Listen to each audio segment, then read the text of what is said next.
The rain in Silverbridge did not wash things clean. It merely made the city slick, treacherous, and cold. It was late October, and the wind coming off the river carried a bite that seeped through the thickest wool coats. For Lena Hart, the weather was just another weight pressing down on her shoulders, joining the crushing exhaustion of deadline after deadline and the gnawing, constant dread that had become her shadow. She sat at the small, scarred kitchen table of the apartment she shared with Mara Blake, the glow of her laptop screen illuminating the dark circles under her eyes. The apartment was cozy, filled with Mara's half-finished knitting projects and Lena's sketches. But tonight it felt like a cage, outside. The storm battered the window pane, but it was the silence of her phone sitting face down on the table that made Lena flinch. When it vibrated against the wood, the sound was like a gunshot in the quiet room.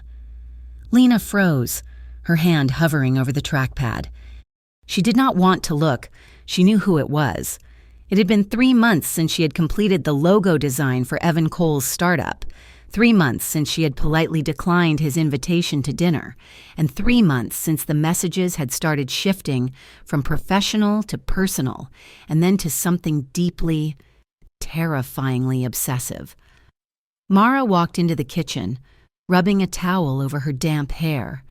She saw Lena staring at the phone and sighed, reaching out to flip it over. Unknown number. The message preview was short. I saw you wearing the blue scarf today. It looks pretty on you. Mara slammed the phone back down, her face twisting in anger. This has to stop. Lena, you cannot keep living like this. You jumped 3 feet in the air when the toaster popped this morning. I blocked his number, Lena whispered, rubbing her temples. He just uses apps to generate new ones. I do not know how to stop him without making him angry. He is already angry, and Mara countered, pulling a chair out and sitting opposite her friend. He is escalating. You saw the gift he left on your windshield yesterday, a velvet box with a silver bracelet inside? That is not normal client behavior. Lena, that is a claim. You need to go to the police. Again. Lena laughed. A brittle, humorless sound. I went to the precinct last week. The officer told me that receiving gifts and text messages is not a crime. He said unless Evan makes a direct threat of violence or physically harms me, there is not much they can do except file a report that will sit in a drawer. Evan is smart. He never threatens. He just exists, everywhere I turn. Mara reached across the table and squeezed Lena's hand. Go to your parents' place in Ohio. Just for a month. Work remotely. And let him win. Lena shook her head. Though the idea of running was tempting, if I run, he will just follow, or he will wait. I cannot uproot my entire life because a man decided he owns me. I have the contract with the firm downtown. I need the money. She looked back at the window. The rain blurred the streetlights into streaks of distorted yellow. She felt isolated, a sensation that had been growing like mold in the corners of her mind. Evan had managed to turn her own city into a minefield where every shadow looked like him and every ringtone sounded like a warning. The escalation happened 2 days later, shattering the fragile pretense that Lena could handle this on her own. She was working her part-time shift at The Grind, a coffee shop near the university, trying to make extra cash to pay off her student loans. It was the lunch rush, and the noise of the espresso machine usually soothed her. She was wiping down a table near the window when the bell above the door chimed. The temperature in the room seemed to drop 10 degrees. Evan Cole stood there. He was handsome in a generic corporate way, wearing a tan trench coat and holding a dripping umbrella. To anyone else, he looked like a young professional stopping for a latte. To Lena, he looked like a predator who had cornered a rabbit. He smiled, that slow, eerily calm smile that never reached his eyes. Hello? Lena. She gripped the rag in her hand, her knuckles turning white. You cannot be here. Evan, my manager said, I just want a coffee. He interrupted smoothly, stepping closer. His voice was low, intimate, as if they were sharing a private joke. And I wanted to see you. You did not reply to my text about the scarf. I bought it for you, in my head. I bought it for you months ago. We are meant to be. Lena, why are you fighting it? Please leave, Lena said, her voice shaking. Customers at the nearby tables stopped talking. Eyes turned toward them. The humiliation burned her cheeks hot and red. She hated that he could do this, make a scene where she was the crazy one for reacting, while he remained perfectly composed. Evan reached out and took her wrist. His grip was not crushing, but it was firm, possessing.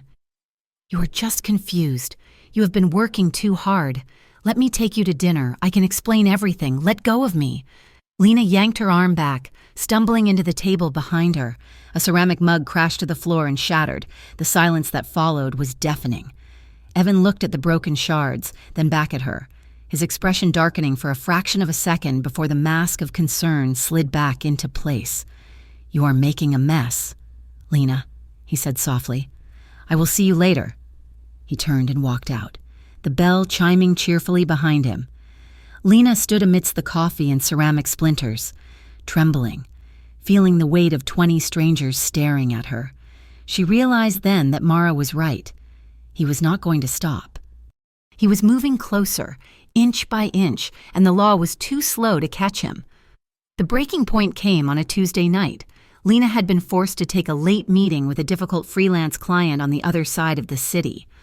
The meeting had dragged on for hours, filled with pointless revisions, and by the time she stepped out of the office building, it was past 11 at night.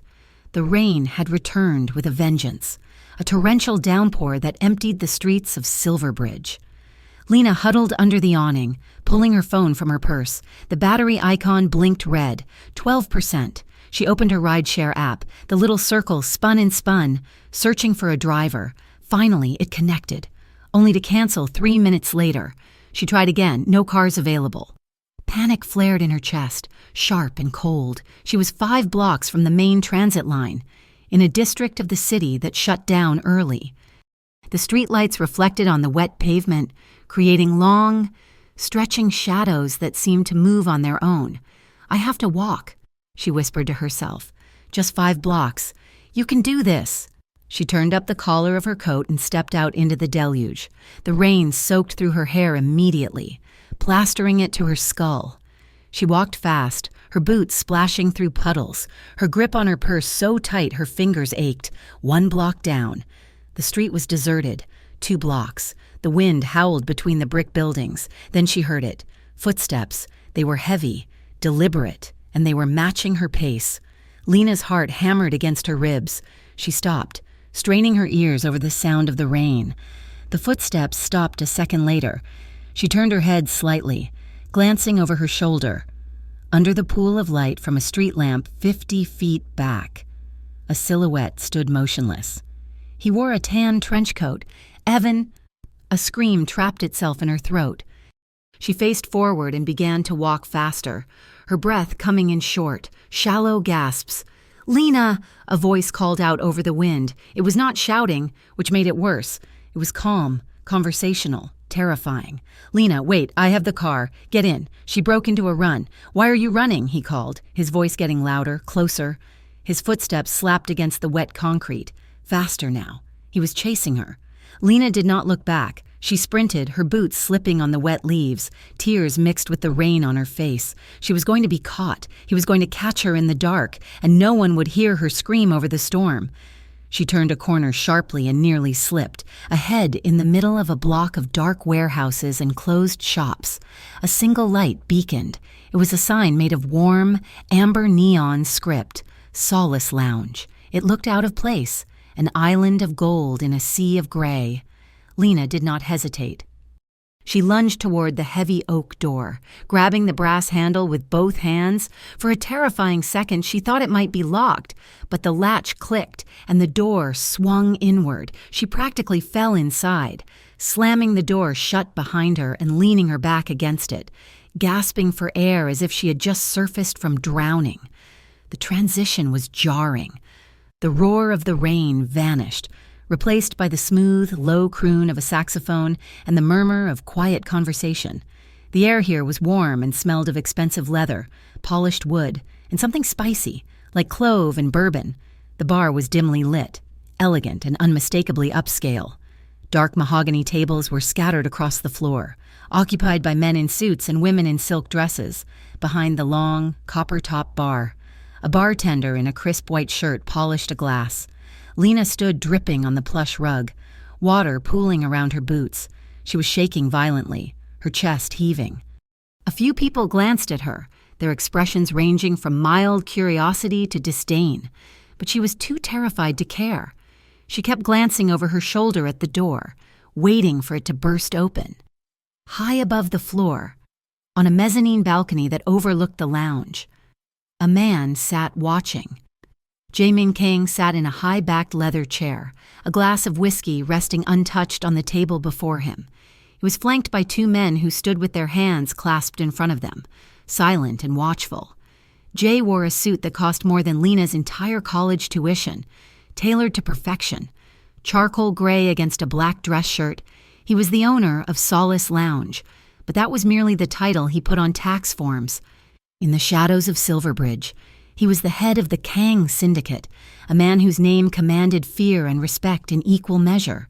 His dark, sharp eyes had been scanning the room with bored detachment until the door had flown open.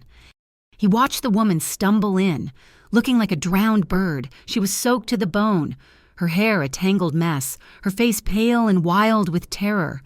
Jae did not move, but his focus narrowed. He saw the way she pressed her back against the door, not to keep it closed, but to feel if someone was pushing from the other side. He saw the tremor in her hands. "Minho," Jae said quietly, without looking away from the woman. One of the men beside him stepped forward. "Boss, watch the door," Jae ordered. He stood up, buttoning his jacket with a fluid motion. Downstairs. The bartender had noticed Lena. "Miss, are you all right?"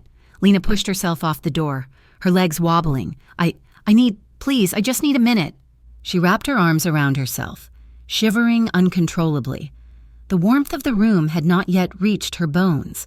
She scanned the space for a place to hide, a corner where she wouldn't be seen from the street. Jae descended the spiral staircase slowly, his hand gliding along the railing. His presence shifted the energy in the room. The regulars knew who he was. Conversations hushed slightly as he passed. He did not look at them. His gaze was fixed on the trembling woman near the entrance. He stopped a few feet away from her. Up close, she looked even more fragile. Her eyes were wide, darting between the window and the darker corners of the room. She looked like she was about to shatter. Jae opened his mouth to speak, to ask who was chasing her, when the heavy oak door behind Lena opened. The sound of the rain rushed in again, brief and violent. Lena let out a small, strangled whimper and froze. Evan Cole stepped into the lounge. He was wet, his trench coat dripping, his hair plastered to his forehead. His chest was heaving slightly from the run. His eyes swept the room, manic and bright, until they landed on Lena. "There you are," he breathed, a smile twisting his face that was terrifying in its relief. "I told you not to run. Lena, you could have hurt yourself." He took a step toward her, reaching out. Lena flinched back, backing into the edge of the bar. "Evan, please." Jae moved. It was not a rush. It was a blur of calculated efficiency. One moment he was standing 5 feet away. The next, he was directly behind Lena. He did not push her aside. Instead, he stepped into her space, placing a large, warm hand firmly on the small of her back. The heat of his palm seared through her damp coat, shocking her. "Play along," Jae murmured, his voice so low that only she could hear it. It was a command, not a request. Lena's breath hitched. Before she could process what was happening, Jae gently but firmly turned her body toward his. He used his height to shield her, effectively caging her between his broad chest and the solid wood of the bar. He was close. Impossible close. Lena could smell him now. Clean rain, tobacco, and expensive sandalwood cologne. It was a masculine, grounding scent that overwhelmed the smell of fear clinging to her. "Look at me," he ordered softly. Lena looked up. She had to tilt her head back to meet his gaze. His eyes were dark, almost black, and they held a depth that frightened her in a completely different way than Evan did. They were steady, assessing and utterly calm in the face of the chaos unraveling in her mind. Jae raised one hand and cupped her jaw. His thumb brushed against her cheekbone, wiping away a drop of rain. The touch was intimate, possessive, and startlingly tender. It sent a confused shiver down Lena's spine, her heart hammering against her ribs like a trapped bird. From the doorway, Evan froze. His outstretched hand dropped to his side. He stared at the man who now held Lena, a man taller, broader, and infinitely more dangerous looking than himself. He saw the way Jay's hand rested on her waist, the way he leaned down to her, the way Lena was looking up at him. Evan stammered, the manic energy draining out of him, replaced by confusion and a flash of jealous anger. Lena? Jay did not look at Evan. He kept his eyes locked on Lena's, his thumb tracing the line of her jaw again. "Is he bothering you, darling?" Jay asked, his voice loud enough for the room to hear. It was smooth, rich, and laced with a deadly sort of polite disinterest. Lena's mind spun. She stared at Jay, unable to speak, her lips parted in shock. She realized what he was doing. He was building a wall between her and Evan, a wall made of his own body and influence. "Say no," Jay whispered, his lips barely moving. "No," Lena managed to choke out, her voice trembling. Jay finally turned his head, looking over his shoulder at Evan. The look he gave the stalker was withering.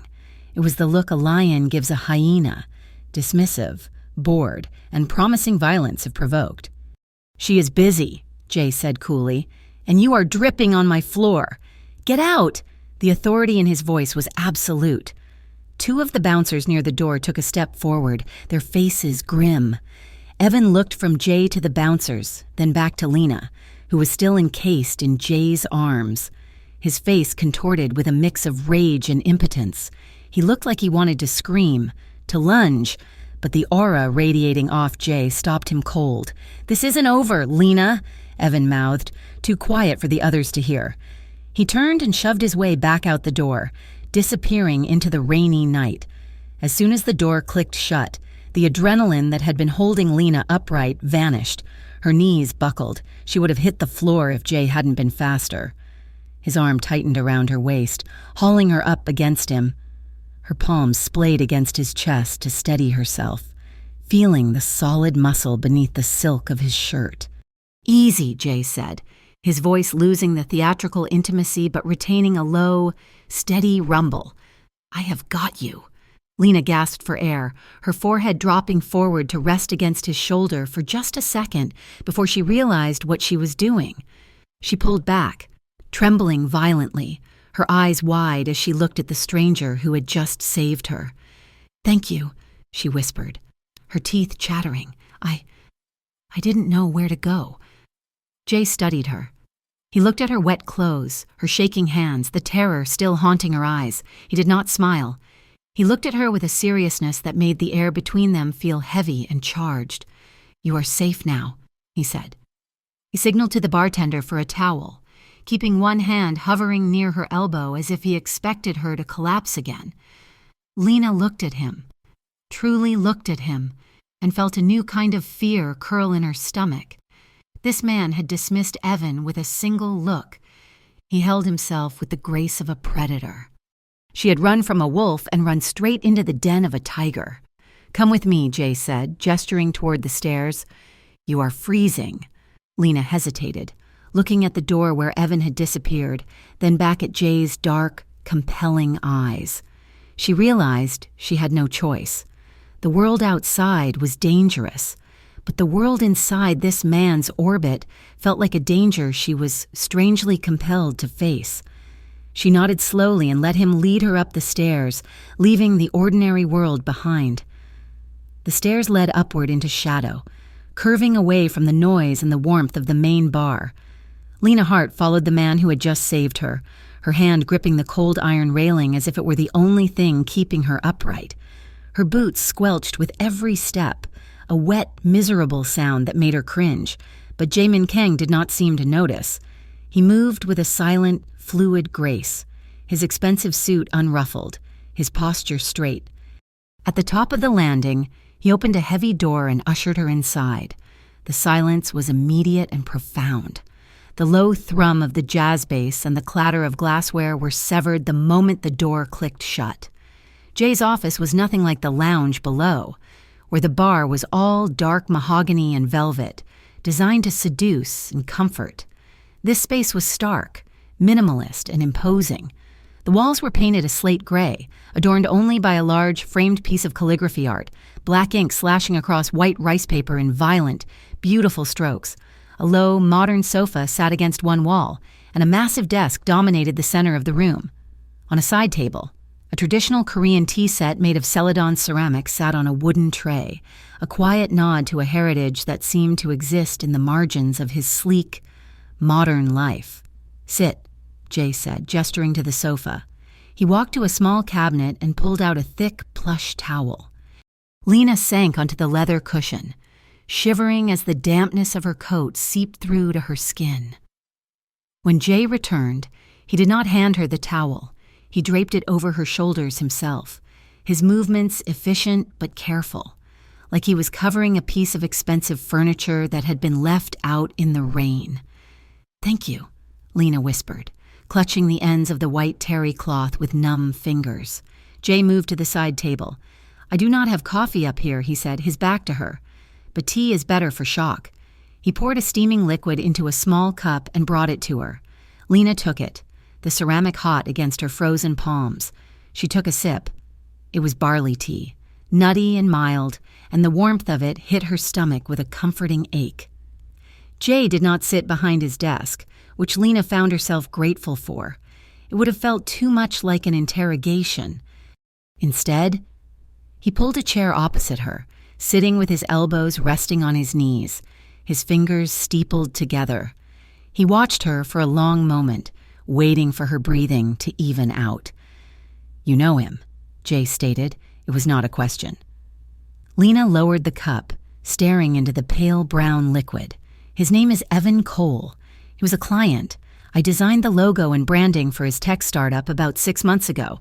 And," Jay prompted, "and he thought the invoices were love letters," Lena said, a bitter laugh escaping her lips.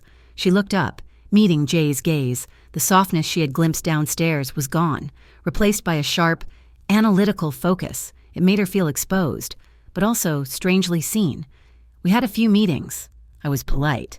I am always polite to clients. It is part of the job. He asked me to dinner. I said no. I told him I have a policy against dating clients.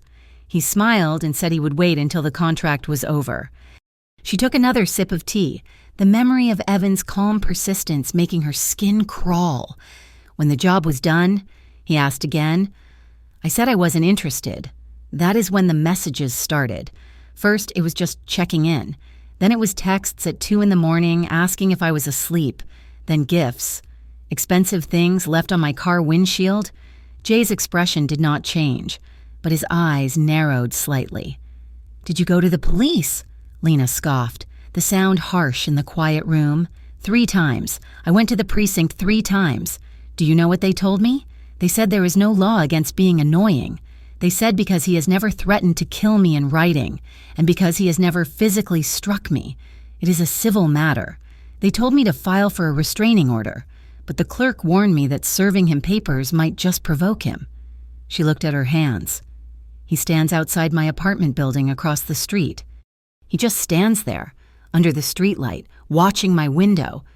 Tonight was the first time he actually chased me. Jay remained silent, absorbing the information, but he was not shocked. Lena could see that in the set of his jaw. He looked like a man who had heard 1,000 stories of cruelty and desperation, a man for whom the failure of the law was a familiar fact of life. "Does he have a key to your apartment?" Jay asked suddenly. "No," Lena said, shaking her head. "Does he know your schedule?"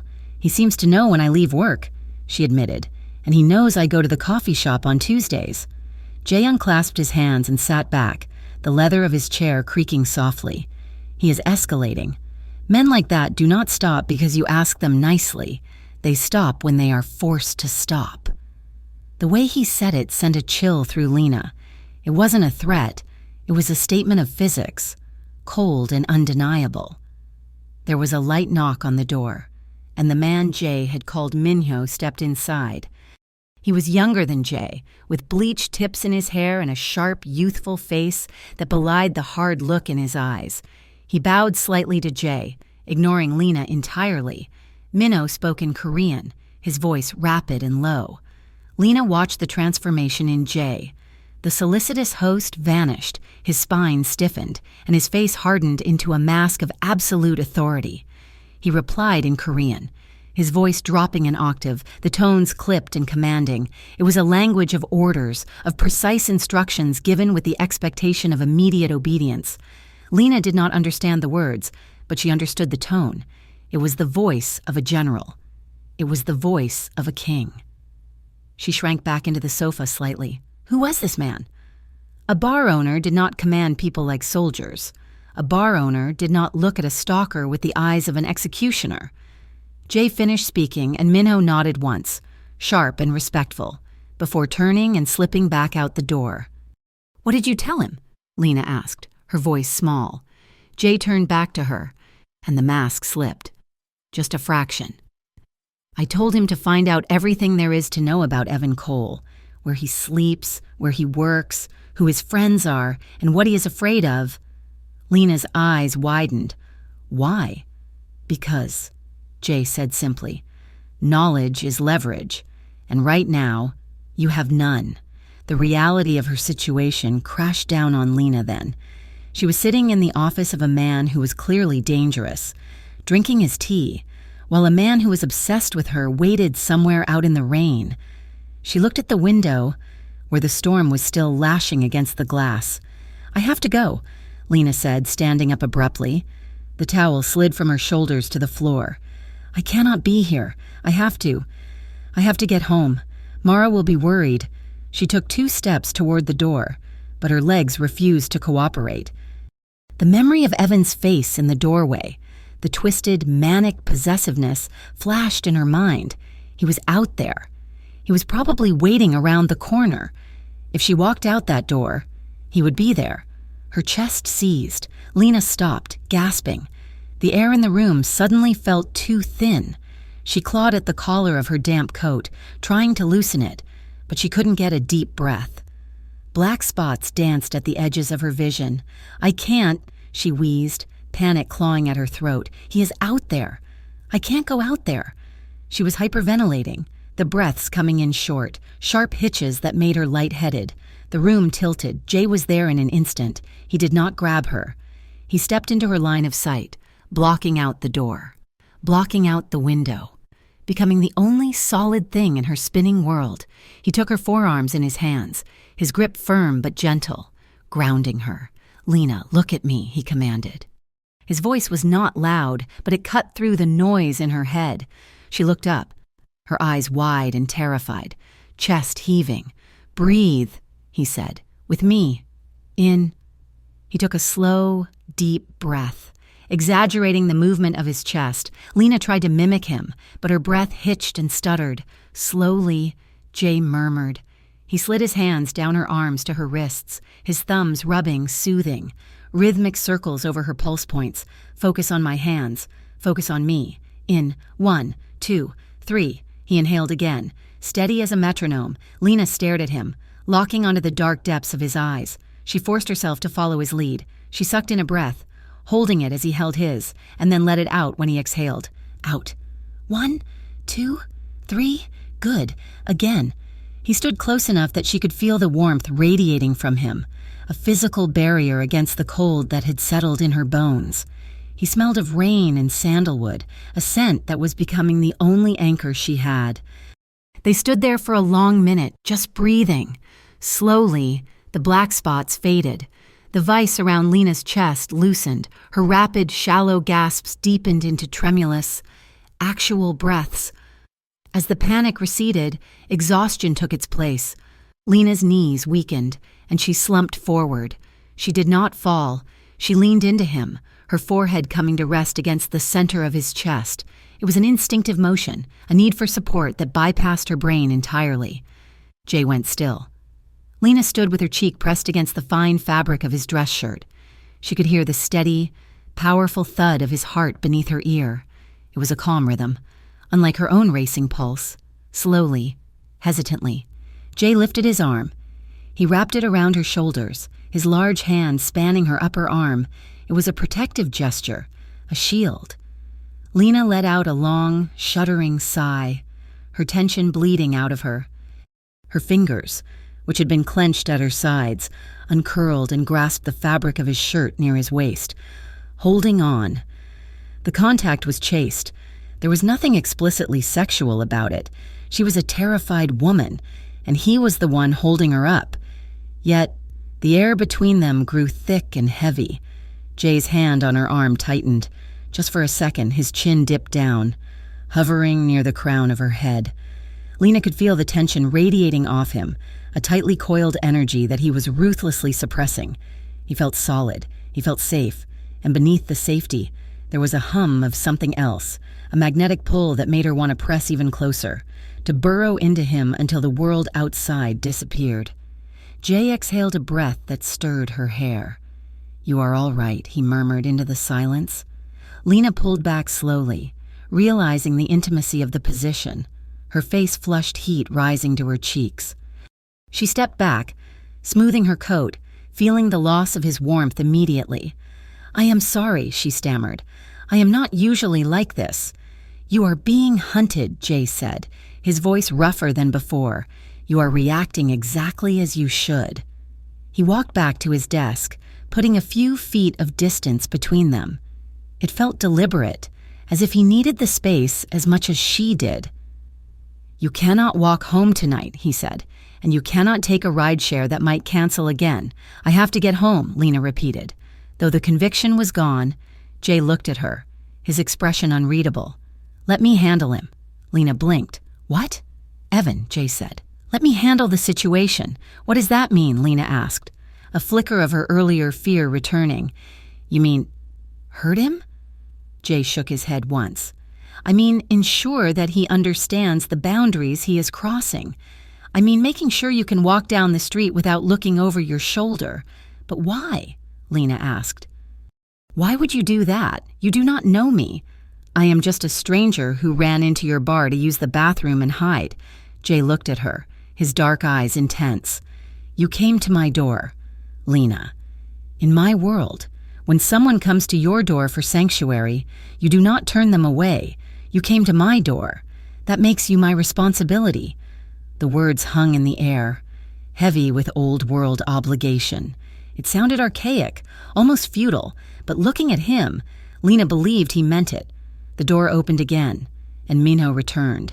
He held a tablet in his hand. He did not look at Lena, walking straight to Jay and handing him the device.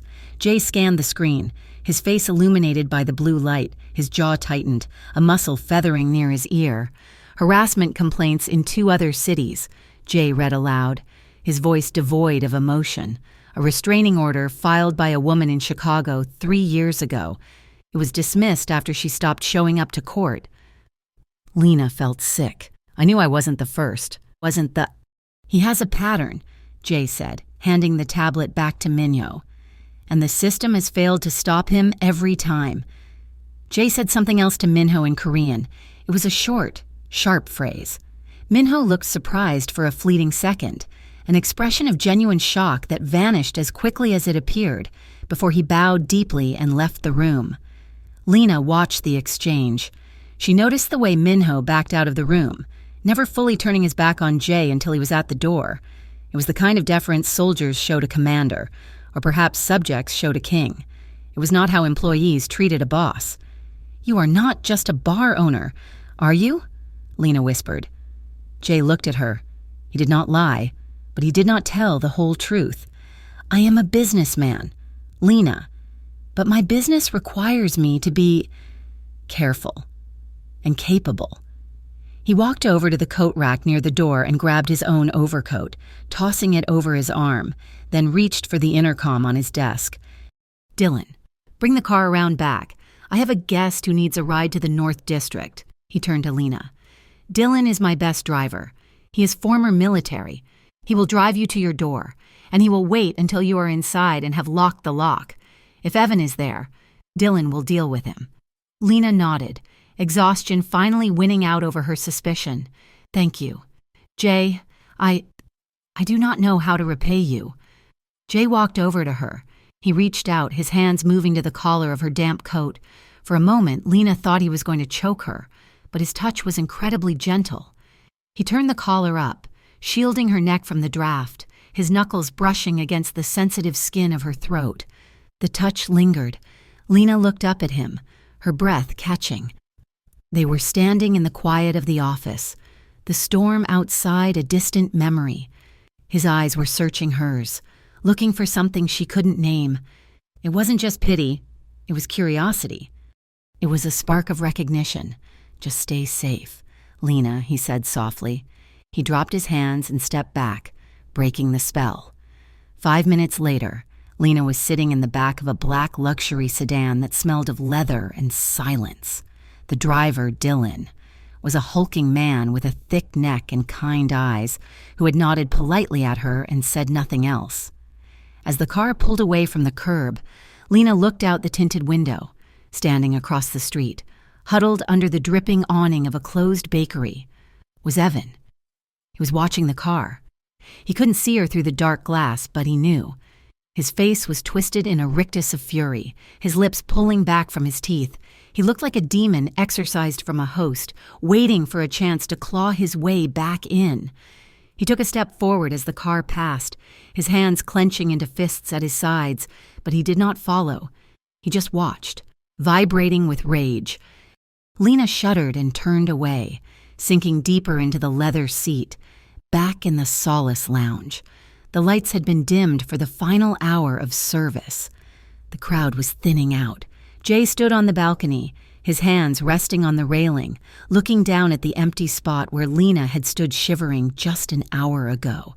He could still feel the phantom sensation of her shaking body pressed against his. He could smell the rain and the faint, sweet scent of her shampoo. It had been a long time since he had held a woman who wasn't trying to seduce him or extract something from him. Her vulnerability had been raw, honest, and terrifyingly compelling. Minnow stepped up beside him, silent as a shadow. "Did Dylan pick her up?" Jay asked, his eyes fixed on the entrance. "Yes. Boss, she is en route. Good." Jay took a sip of his whiskey. The burn was familiar, but it did not settle the strange restlessness in his chest. He was a man of order. He controlled his world with precision. Lena Hart was chaos, a whirlwind of fear and trouble that had blown through his door. By all logic, he should have called her a cab and washed his hands of it.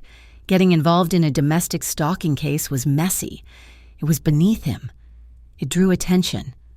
And yet, when he closed his eyes, he saw the way she had looked at him when he adjusted her coat, fear warring with trust, her eyes wide and luminous in the dim light. "Keep a tail on the stalker," Jay said quietly. "I want to know everywhere he goes." Minnow nodded. "Understood." "And the girl?" Jay looked at his reflection in the dark glass of the balcony door. "Make sure Dylan takes the long way home." He said, "I want to make sure she wasn't followed." He turned away from the railing, walking back toward the shadows of his office.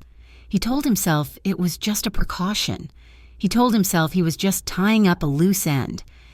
But as he sat back down at his desk and looked at the empty teacup she had left behind, Jay knew it was already more than that. The storm had brought her in, but he had been the one to decide not to let her go. The sanctuary of the apartment had been breached, not by force, but by the insidious slide of paper under a door and the silent arrival of pixels on a screen.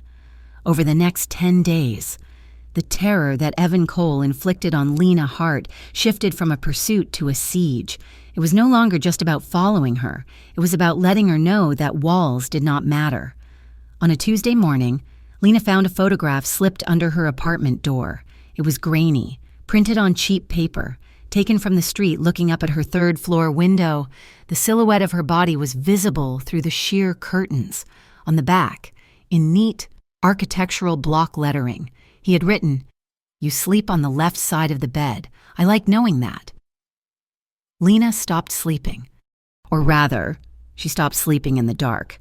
She bought 3 extra lamps and left them burning from dusk until dawn, creating a fortress of artificial light that did nothing to banish the shadows in her mind. Her work began to crumble. Deadlines for the marketing firm were missed, then apologized for, then missed again. She canceled on 2 freelance clients because the thought of leaving the apartment to meet them made her chest constrict so tightly she could not breathe. Mara was frantic, pacing the small living room, begging Lena to call the detective again. Lena did call. The detective listened, sighed, and told her to keep the note as evidence. But since there was no direct threat of violence, his hands were tied, isolation wrapped around Lena like a shroud. The only place the air felt breathable was inside the heavy oak doors of Solace Lounge.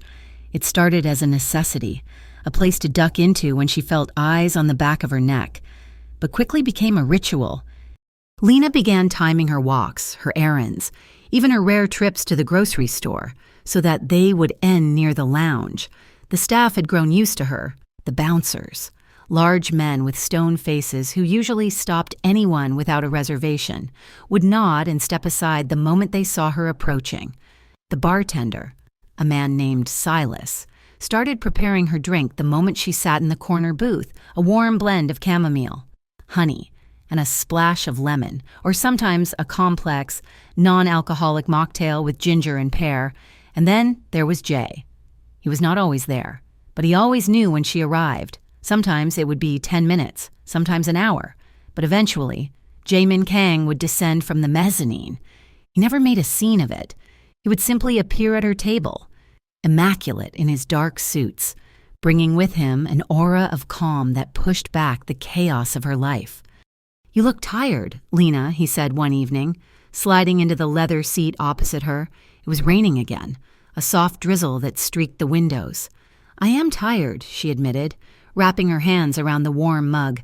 "My neighbor's dog barked at 3 a.m, and I spent the rest of the night sitting by the door with a baseball bat." Jay frowned.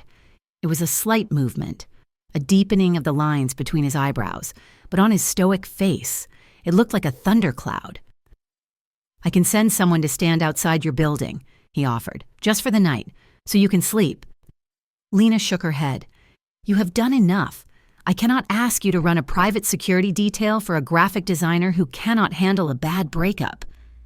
"It is not a breakup," Jay corrected gently. "It is a hunt, and you are handling it better than most." Their conversations in those quiet hours became the only real connection Lena had left. They talked about safe things at first, then deeper things.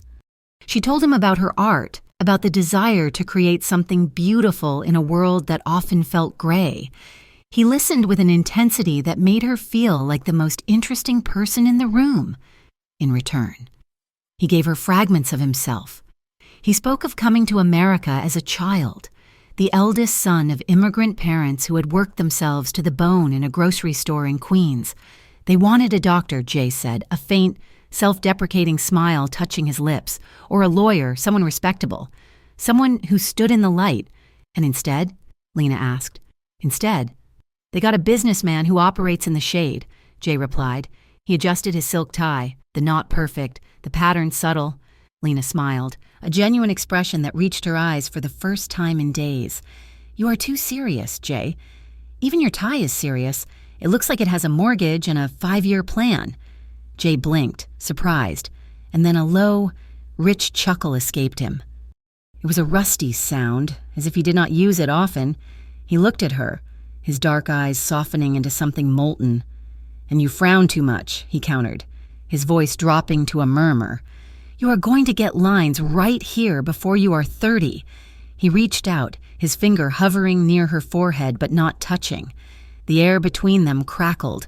Lena felt a flush rise up her neck. For a moment, she forgot about Evan. She forgot about the fear. There was just the scent of sandalwood, the low hum of jazz, and this dangerous, beautiful man looking at her as if she were the only thing that mattered. The fragile bubble burst 3 nights later. It was a Friday, and the bar was crowded. Lena was sitting in her usual corner, sketching on a napkin, when her phone buzzed against the table. She ignored it at first, but it buzzed again and again.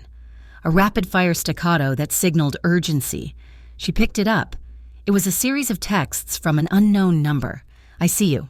Table 4. The corner. He's looking at you like he owns you. He doesn't know you like I do." And then a photo. It was taken from across the street, zooming in through the front window of the lounge. It showed the back of Lena's head and Jay sitting across from her. The phone slipped from Lena's numb fingers and clattered onto the table. Her breath hitched, turning into a gasp. He was outside. Right now. Watching them. Jay was there instantly. He had been speaking to a server near the bar, but his radar for her distress was uncanny. He saw her face go pale, saw the way her hands shook as she reached for the phone again. He was at the table before she could stand. "Lena, he is here," she whispered, her voice cracking. "He sent a picture. He is watching us." Jay did not look at the window.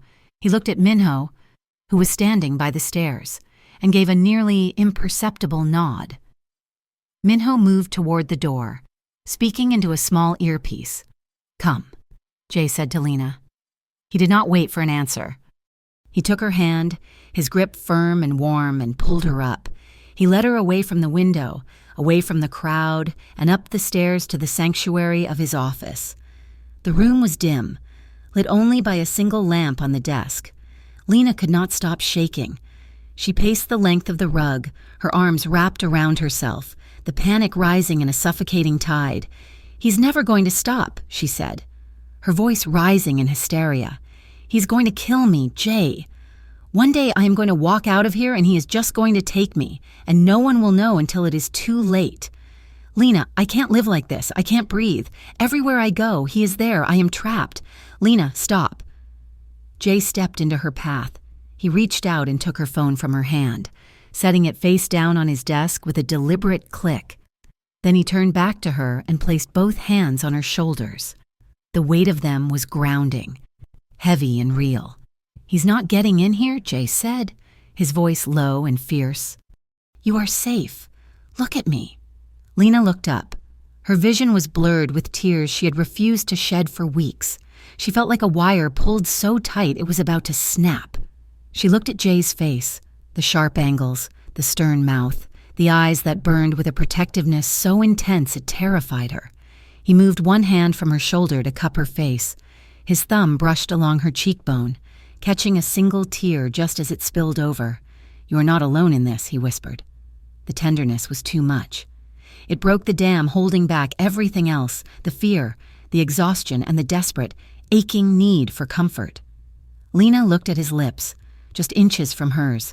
She could feel his breath, warm and steady against her skin. She saw the way his gaze dropped to her mouth, dark with a hunger he was trying to suppress. She did not think. She just needed to feel something other than fear. Lena leaned in.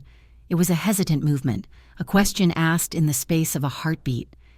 Jay froze for a fraction of a second, his body rigid with restraint, but as her lips brushed his, soft, trembling, tasting of salt and tea, his control snapped. He made a low sound in his throat, a growl of surrender, and then he was kissing her. It was not a gentle kiss. It was urgent, searing, and overwhelming. Jay's other hand came up to the back of her neck, his fingers threading into her hair, tilting her head back to deepen the contact. His mouth moved over hers with a starving intensity, demanding a response that she gave without hesitation. Lena made a small sound and pressed herself against him, her hands bunching in the fabric of his shirt, pulling him closer. She needed this anchor. She needed the fire of his touch to burn away the cold dread that had settled in her marrow. Their bodies collided, chest to chest, hip to hip. The kiss deepened, becoming a desperate exchange of breath and heat. Jay's arm wrapped around her waist, crushing her to him as if he could physically shield her from the world with his own body. For a moment, there was no stalker, no rain, no danger. There was only the rough warmth of his palms, the scent of sandalwood, and the taste of him. When they finally broke apart, they were both gasping. Jay rested his forehead against hers, his eyes closed, his breathing ragged. His hands were still on her, one in her hair, one on her waist, holding her as if he expected her to vanish. The air in the room was thick, charged with the electricity of a line crossed and obliterated. Then, slowly, Jay stiffened. He pulled back, his hands dropping from her as if he had been burned. He took a step away, putting distance between them, his jaw clenching tight. He looked at her, his eyes dark with turmoil. "I apologize," he said, his voice rough. That should not have happened. You are vulnerable. You are frightened. I took advantage of that." Lena stood there, her lips swollen and tingling, her heart hammering a frantic rhythm against her ribs.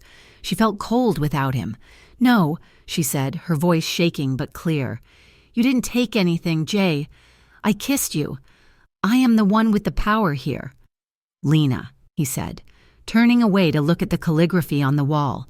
"You came to me for protection, not this. I cannot be another man who thinks he owns a piece of you just because he helped you. It was not payment." "Jay," she insisted as he stepping toward him, "I wanted it." Jay turned back to her. The conflict in his expression was raw, desire warring with a rigid code of honor. He opened his mouth to speak, to perhaps bridge the gap between them again, when the door to the office burst open. It was Minnow. He looked disheveled, a streak of rainwater on his jacket. He didn't see the tension in the room, or perhaps the urgency of his news overrode it. He began speaking immediately, his voice pitched high with adrenaline, the words tumbling out in rapid-fire Korean. Lena did not understand the language, but she heard the tone. It was a report of violence. She heard the name Black Harbor spit out like a curse. She heard the words territory and shipment in English, woven into the sentences. Jay's face changed instantly. The lover vanished. The boss returned. He snapped a question at Minnow, his voice cold as ice. Minho replied, gesturing vaguely toward the district where Lena lived. "Wait," Lena said, the haze of the kiss evaporating. "What is happening? What is Black Harbor?" Jay held up a hand to silence Minho. He looked at Lena, and for the first time, he looked tired.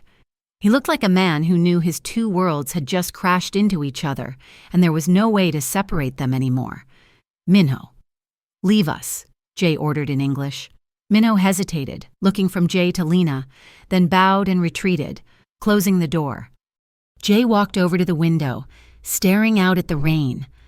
"What is Black Harbor?" Lena repeated, a cold knot forming in her stomach. "And why were you talking about my neighborhood?"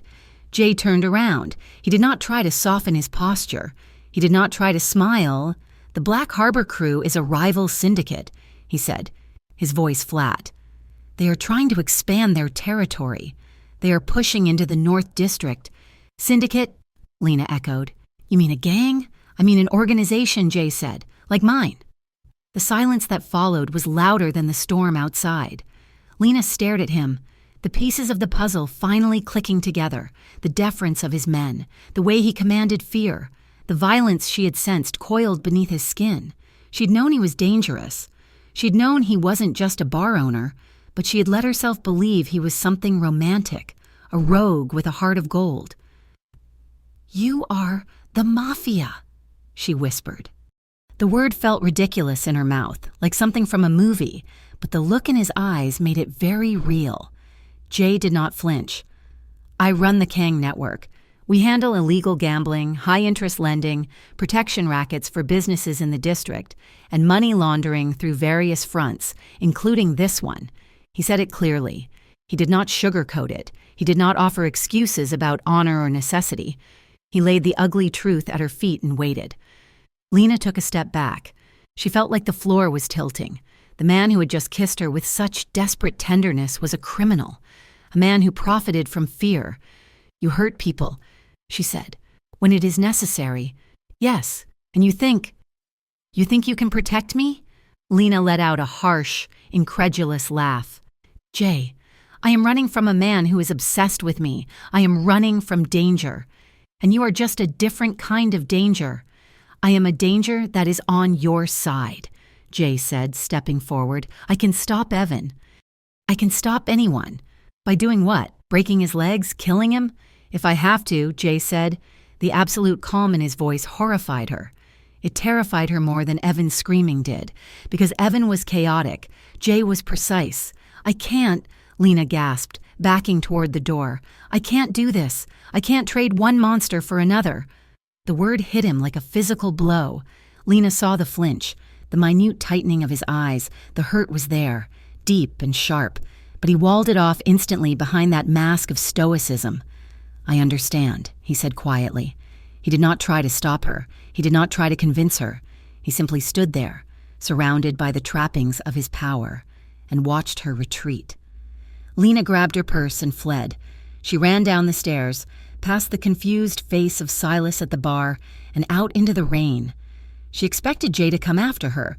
She expected him to grab her arm and tell her she was being naive, but the door remained closed. Up in the office, Jay watched her running figure through the window until she disappeared around the corner. He felt a hollow ache in his chest, a sensation he hadn't felt in years. He touched his lips, where the ghost of her kiss still lingered. "Minho," he said into the silence of the room, knowing his second-in-command was waiting outside. Minho entered immediately. "She is leaving," Jay said, turning his back to the window. "She wants nothing to do with us." Minho nodded. "Should we pull the detail?" "No," Jay said, his voice hard. "Double it. I want 2 cars on her block. I want someone watching her building 24/7. If Evan Cole so much as breathes on her window, I want to know." But she said, "I do not care what she said," Jay snapped. "She is safe because I say she is safe.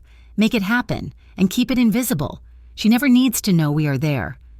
5 miles away, in a dimly lit pool hall that smelled of stale beer and sawdust, Evan Cole sat in a booth with a man he should not have been talking to.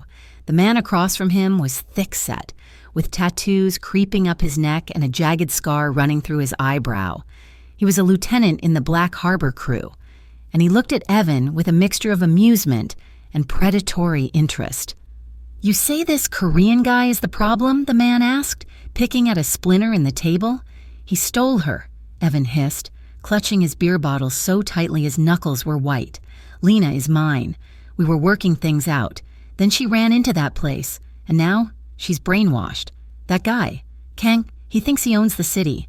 He thinks he can just take what he wants." The lieutenant smiled. It was not a nice smile. "We have had our own problems with Kang. He's holding on to territory that belongs to us. He is arrogant. I want him hurt," Evan said, his voice trembling with a manic intensity. "I want him to suffer, and I want Lena back." The man leaned forward. "You help us? We help you. You know her schedule? You know how to get to her? I know everything about her." Evan said, "Good, because Kang has a weak spot now, and you are going to help us tear it open. If we break the girl, we break him. And when we are done, you can pick up the pieces." Evan smiled.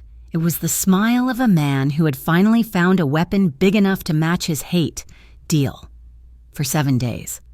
Lena Hart tried to pretend that her life belonged to her again. She avoided the street where the amber neon sign of the Solace Lounge hummed in the rain.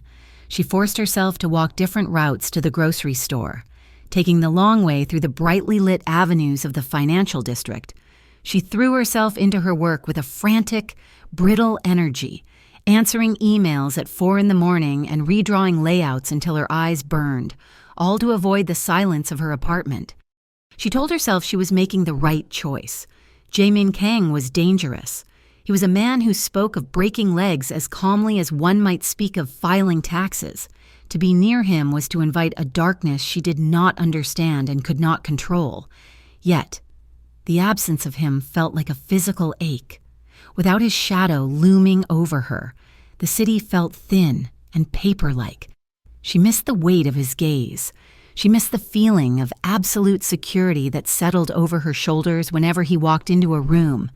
Every time a floorboard creaked in her apartment, her heart hammered against her ribs, and she found herself wishing, with a shameful intensity, for the cold, lethal comfort of the man she had run away from. The illusion of her independence shattered on a Wednesday afternoon. Lena was sitting in a coffee shop 3 blocks from her apartment, meeting with a potential new client, Mr. Henderson was an older man, soft-spoken and traditional, looking for a rebrand for his family bakery. It was a safe, normal meeting in a safe, normal place. The coffee shop was bustling, filled with students and sunlight. Then the door chimed. Lena did not look up immediately, but she felt the change in the air. The chatter at the nearby tables died down, replaced by an uneasy silence. She looked up. Evan Cole stood in the center of the shop. He looked terrible. His clothes were rumpled, his eyes bloodshot and rimmed with dark circles. He was vibrating with a manic, restless energy that made the air around him feel tight. He scanned the room, ignoring the barista asking for his order, until his eyes locked on Lena. "There you are," he said. His voice was too loud for the small space. Lena went cold. She stood up, her chair screeching against the floor. "Evan, please, I am working, mister." Henderson looked between them, confused and alarmed. "Is there a problem, Miss Hart?" Evan laughed. It was a jagged, ugly sound. "Miss Hart, that is funny. She's not Miss Hart to me. Tell him, Lena, tell him who you really are." "Evan, you need to leave," Lena said, her voice shaking. She looked around for help, but the other customers were staring at their phones or looking away. Unwilling to get involved in a domestic dispute, "I tried to protect you," Evan shouted, taking a step toward her. "I tried to show you that we belong together, but you had to go and ruin it. You had to go running to him." He pointed a finger at her, his face twisting with rage. "That Korean gangster." Evan spat the words out. "I know about him. Lena, I know what he is. Is that what you want? A criminal? A thug who hurts people? You are cheating on me with a monster." The accusation hung in the air, grotesque and delusional. "Mister." Henderson stood up, gathering his papers. "I think I should go." "Please, wait," Lena pleaded, mortification burning her cheeks. "I do not have a relationship with this man. He's stalking me." Evan lunged. He crossed the distance between them in 2 strides and grabbed Lena's wrist. His grip was bruising, his fingers digging into her skin with a strength born of fury. "You are lying," he screamed, shaking her arm. "You are mine. Lena, you have always been mine. Let go of me," Lena cried out, trying to twist away. Pain shot up her arm. Suddenly, the bell above the door chimed again, but this time, the silence that followed was not uneasy. It was terrified. 2 men in dark suits stepped in, flanked by a 3rd man who moved with the prowling grace of a jungle cat. Jamin Kang did not shout. He did not run. He walked toward the commotion with a terrifying, silent speed. His face was a mask of stone, but his eyes were black pits of violence. One of his men, Minho, moved to block the door. The other stepped in front of the counter, silently advising the staff to stay back. Jay reached Lena and Evan in 3 seconds. He did not speak. He reached out and clamped his hand over Evan's wrist, the one holding Lena. Evan looked up, startled, his eyes widening as he recognized the man from the bar. Jay squeezed. It was not a simple grip. It was a calculated application of pressure on a nerve cluster. Evan let out a strangled yelp. His knees buckling, his hand flew open, releasing Lena. Jay shoved Lena gently behind him with his other hand, placing his body between her and the threat. He did not let go of Evan. He twisted Evan's wrist, forcing the other man down until he was bent double, whimpering in pain. The coffee shop was dead silent. Every eye was fixed on the man in the immaculate suit who was dismantling the aggressor with terrifying ease. "I warned you," Jay said. His voice was low, a rumble that vibrated in the floorboards. "I told you never to touch her again." Evan gasped, trying to struggle, but Jay's grip was iron. You can't do this here. People are watching." Jay looked around the room. His gaze swept over the customers. The barista, Mr. Henderson. It was a cold, challenging look. No one said a word. No one moved to help Evan. "Let us take this outside," Jay said. He hauled Evan up by his collar and marched him toward the door. Evan stumbled, his feet dragging, as Jay propelled him out onto the sidewalk. Lena stood frozen for a heartbeat, rubbing her throbbing wrist. Then terror surged through her. She knew what Jay was capable of. She had heard him say it in his office. "If I have to—" "Jay!" she shouted, running after them, outside. The scene was even more volatile. Jay had shoved Evan against the brick wall of the alley beside the shop. He wasn't hitting him, not yet, but he had his forearm pressed against Evan's throat, pinning him in place. Minho and the other guards stood at the mouth of the alley, blocking the view from the street. "You think because you are loud, you are strong," Jay hissed, his face inches from Evan's. "You are weak. You prey on women because you are small." Evan clawed at Jay's arm, his face turning red. "I will call the cops. I will tell them." "You will tell them nothing," Jay said, tightening the pressure. "Because if you come near her again, there will be nothing left of you to make a statement. Jay!" Lena grabbed Jay's arm, pulling with all her strength. "Stop, please, stop." Jay froze. He looked down at her. His eyes were wild, the pupils dilated, the adrenaline of violence stripping away his civilized veneer. For a second, Lena thought he didn't recognize her. "Let him go," Lena begged, tears streaming down her face. "Do not do this. Do not kill him. Please, Jay." The sound of her voice seemed to cut through the red haze. Jay blinked. His chest heaved as he took a breath. Slowly, agonizingly. He eased the pressure on Evan's throat. He stepped back. Evan collapsed against the wall, coughing and gasping, clutching his neck. He looked at Jay with pure terror, then scrambled sideways, stumbling toward the open street. He didn't look back. He ran, disappearing into the afternoon crowd. Jay stood in the alley, straightening his cuffs. He looked down at his hands, then at Lena. Lena was shaking. She looked at him with a mixture of relief and horror. She'd wanted to be saved, yes, but seeing the efficiency of his violence, the ease with which he had dominated another man, frightened her in a primal way. "Get in the car," Jay said, his voice flat. "No," Lena said, stepping back. Jay looked up, his jaw tight. "Lena, you are not safe here. He knows where you are." "I said no," Lena shouted. She turned and started walking down the street, away from the coffee shop, away from the car, away from him. She didn't know where she was going. She just needed to move. Jay caught up to her in 10 strides. He did not grab her this time. He walked beside her, matching her frantic pace. "Go away," Lena said, wiping at her tears. "I cannot do that," Jay said. "You almost killed him." Lena accused, turning on him. They were on a quiet side street now, the buildings casting long shadows. "You looked at him like he was an insect you wanted to crush." "He hurt you," Jay said, pointing to her wrist. It was already beginning to bruise. "That does not mean you get to execute him in an alley," Lena cried. "You're just like him. Jay, you use fear. You use force. You think because you are stronger, you get to decide what happens. How is that different? How are you different from him?" Jay stopped. The accusation hit him harder than a physical blow. He stood on the cracked pavement, the wind ruffling his dark hair. The stoic mask he wore like armor cracked, then shattered. "I am nothing like him," Jay said, his voice rising, raw and jagged. "He does this because he wants to own you. He does this because he is sick." "And you?" Lena challenged, stopping to face him. "Why do you do it? Because it is your business. Because I am just another asset you have to protect." "No," Jay shouted. The word echoed off the brick walls. Lena flinched. She had never heard him raise his voice like that. Jay took a step toward her, his hands clenching and unclenching at his sides. "It is not business," he said, his voice breaking. "It has never been business with you. Do you think I care about a graphic designer? Do you think I spend my nights watching security feeds for strangers? Then why?" Lena whispered.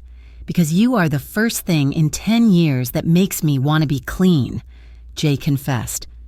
The admission hung in the air, stark and vulnerable. Jay looked at her, his eyes wide, stripped of all their defenses.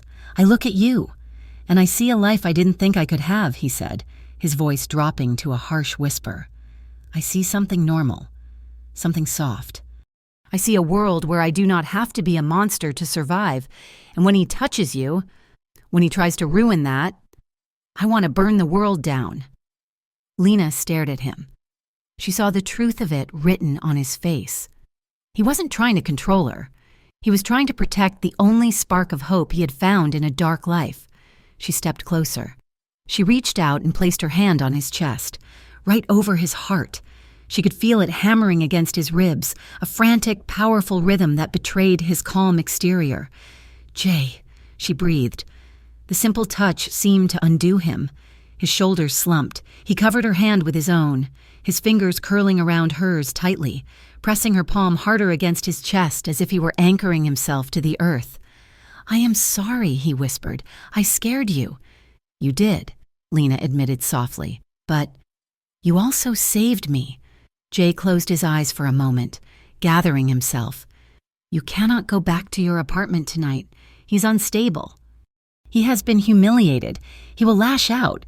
"Where do I go?" Lena asked. "Come with me," Jay said. "Please. Let me take you somewhere safe. Not the bar. Somewhere real." The penthouse was located atop a steel and glass spire in the city center. Lena had expected opulence, gold fixtures, velvet curtains, the trappings of a crime lord. Instead, Jay's home was quiet. The floors were polished concrete, softened by thick wool rugs in neutral tones. The walls were lined with bookshelves, not filled with ledgers, but with novels, history books, and poetry. In the corner, a grand piano sat silent and majestic, its black lacquer gleaming in the city lights that filtered through the floor-to-ceiling windows. It was clean, organized, but there were cracks in the perfection that showed the man beneath. A stack of Korean cookbooks on the kitchen island, a framed photo on a side table of an elderly couple standing in front of a small grocery store, his parents. Jay locked the door and keyed a code into the security panel. Then he turned to her. "You are safe here," he said. "No one knows this place exists except Minho." He poured her a glass of water and led her to the sunken living room. They sat on the long, gray sofa, not touching, but close enough that Lena could feel the warmth radiating from him. The adrenaline of the afternoon had faded, leaving behind a heavy, intimate exhaustion. "Do you play?" Lena asked, gesturing to the piano. "Badly," Jay said with a faint smile. "My mother insisted. She said a man who cannot appreciate music has no soul. I think she just wanted me to have a hobby that didn't involve numbers." Lena smiled. "I played the flute in middle school. I was terrible. I spent more time drawing on my sheet music than reading it." They talked. For hours. The conversation drifted like smoke, weaving through their pasts. Lena talked about growing up in a small town in Ohio, about feeling invisible, about moving to the city to find a voice that was hers. She talked about the loneliness of being an artist in a world that wanted accountants. Jay listened, his gaze never leaving her face. He told her about the weight of expectation, about being the eldest son who had to translate tax forms for his parents at age 10, about the slow, slippery slope from protecting his father's store from local gangs to becoming the one the gangs feared. "I didn't choose this life because I liked violence," Jay said softly, staring at his hands. "I chose it because I hated being powerless." Lena looked at him. She saw the boy he had been, standing in front of a grocery store, trying to hold back a tide he couldn't stop. "You are not powerless anymore," Lena said. "No," Jay agreed. "But I am tired." He looked at her then, and the air in the room shifted. It became thick, heavy with the unspoken attraction that had been simmering between them for weeks. Lena shivered, a sudden chill running through her despite the warmth of the room. Jay noticed instantly. He reached for a cashmere throw blanket draped over the back of the sofa and pulled it around her shoulders. He didn't pull his hands away. He let them linger on the soft wool, his knuckles grazing her neck. Lena turned her head. Her face was inches from his. "Jay," she whispered. He didn't speak. He lifted one hand and cupped her cheek, his thumb tracing the line of her lower lip. His eyes dropped to her mouth, dark and hungry. This time, there was no hesitation. He leaned in, and she met him halfway. The kiss was slow. It wasn't the desperate, frantic collision of the office. This was deliberate. It was a tasting, a savoring. Jay's lips were soft, warm and commanding. He kissed her like he had all the time in the world, exploring the shape of her mouth with a thoroughness that made Lena's toes curl. She sighed into his mouth, her hands coming up to rest on his chest. Jay made a low sound, a vibration she felt against her lips. His arm slid around her waist, firm and possessive, pulling her sideways until she was half sitting in his lap. Lena melted against him. The hardness of his body, the scent of him, the way his hand spanned her waist, it was intoxicating. She felt safe. She felt desired. She felt alive. Her fingers traced the sharp line of his jaw, then moved to the back of his neck. Tangling in the hair at the nape, Jay deepened the kiss, his tongue brushing against hers, coaxing, demanding. His hand on her waist began to drift. It moved lower, sliding down the curve of her hip, his fingers pressing into the denim of her jeans, the heat of his touch seared through the fabric. Lena gasped, arching into him. The sound seemed to wake him. Jay froze. His hand stopped its descent. He pulled back, breaking the kiss with a ragged, harsh exhale. He rested his forehead against hers, his eyes squeezed shut. His breathing was rough. Uneven, no. He rasped. Lena blinked, dazed, her lips swollen and wet. Jay? We stop, Jay said, nay, his voice straining with effort. We stop now. Why? Lena whispered, her body aching for him. Jay pulled back further, looking her in the eye. His pupils were blown wide, black holes of desire, but his expression was resolute. Because you are scared, he said. Because you are here, because you have nowhere else to go. Because if I take you now, tonight, you might regret it in the morning, and I cannot have you regret me. He gently lifted her off his lap and back onto the cushion. He adjusted the blanket around her shoulders, his hands shaking slightly. I want you, Lena, he said, his voice intense. I want you more than I have wanted anything in a very long time. But I want you when you are not running for your life. Lena looked at him, her heart pounding. She saw the restraint it cost him. She saw the respect in his refusal. It made her love him. The thought terrified her, but it was there, a little bit more. Okay, she whispered. Jay stood up and walked to the other end of the massive sectional sofa. He took off his jacket and loosened his tie, tossing them onto a chair. Sleep, he said. I will stay right here. He sat down on the far end, stretching his legs out. Lena lay down, pulling the cashmere blanket up to her chin. She watched him. He leaned his head back against the cushion, closing his eyes, keeping vigil, slowly. Lena reached out her hand across the empty space of the couch cushions. Jay opened his eyes.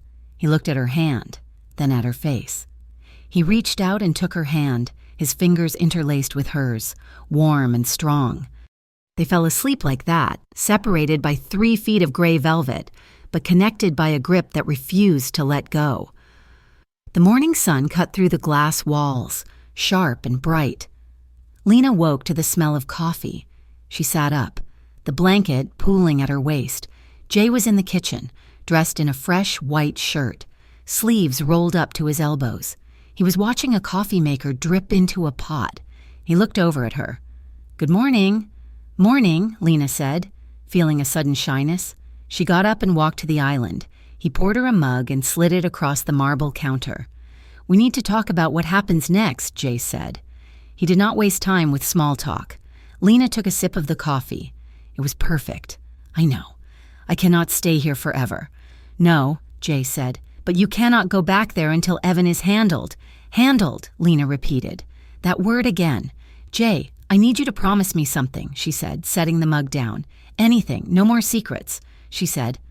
If you're going to protect me, if we are going to, whatever this is, I need to know what you are doing. I need to know if you are hurting people. I need to know if I am safe because of the law or because of a threat. Jay studied her. He leaned his hips against the counter, crossing his arms. Transparency, he said. Yes, it is dangerous to know what I know. Lena, I am already in danger, she countered. I would rather face it with my eyes open. Jay was silent for a long moment. Then he nodded. Deal, he said. He reached out and tucked a stray strand of hair behind her ear. I will tell you everything, he promised, but you have to trust me to finish this. I trust you, Lena said. And as she said it, she realized it was true. She trusted the mafia boss more than she trusted the world outside, and that, she knew, was the most dangerous thing of all. The war for the streets of Silverbridge did not happen with explosions and sirens, but with the quiet, suffocating pressure of a tightening noose. The Black Harbor crew was no longer testing the perimeter of Jae-min Kong's territory. They were actively breaching it. Shipments of high-end liquor for the lounge were intercepted and smashed on the docks. 2 of Jay's collection runners were ambushed in an alley, leaving them hospitalized with broken ribs. But the most dangerous weapon the rival syndicate possessed was not a gun or a knife. It was a man named Evan Cole. Evan sat in the back room of a dingy pool hall, his hands trembling as he showed the Black Harbor lieutenant the layout of Lena's old apartment, her work schedule, and the photos he had taken of her entering Jay's building. He was manic, his eyes bright with a feverish delusion. He did not see himself as an informant for a criminal organization. In the twisted narrative playing on a loop in his mind, he was a knight gathering allies to storm the castle and rescue the princess from the dragon. He is weak for her, Evan insisted, tapping a grainy photo of Jay and Lena walking into the penthouse tower. I saw the way he looked at her. If you grab him, he fights. If you grab her, he breaks. The lieutenant smiled, a slow, predatory expression. We do not want to break him. Evan, we want to end him. And you are going to help us set the table, high above the city, in the steel and glass sanctuary of the penthouse.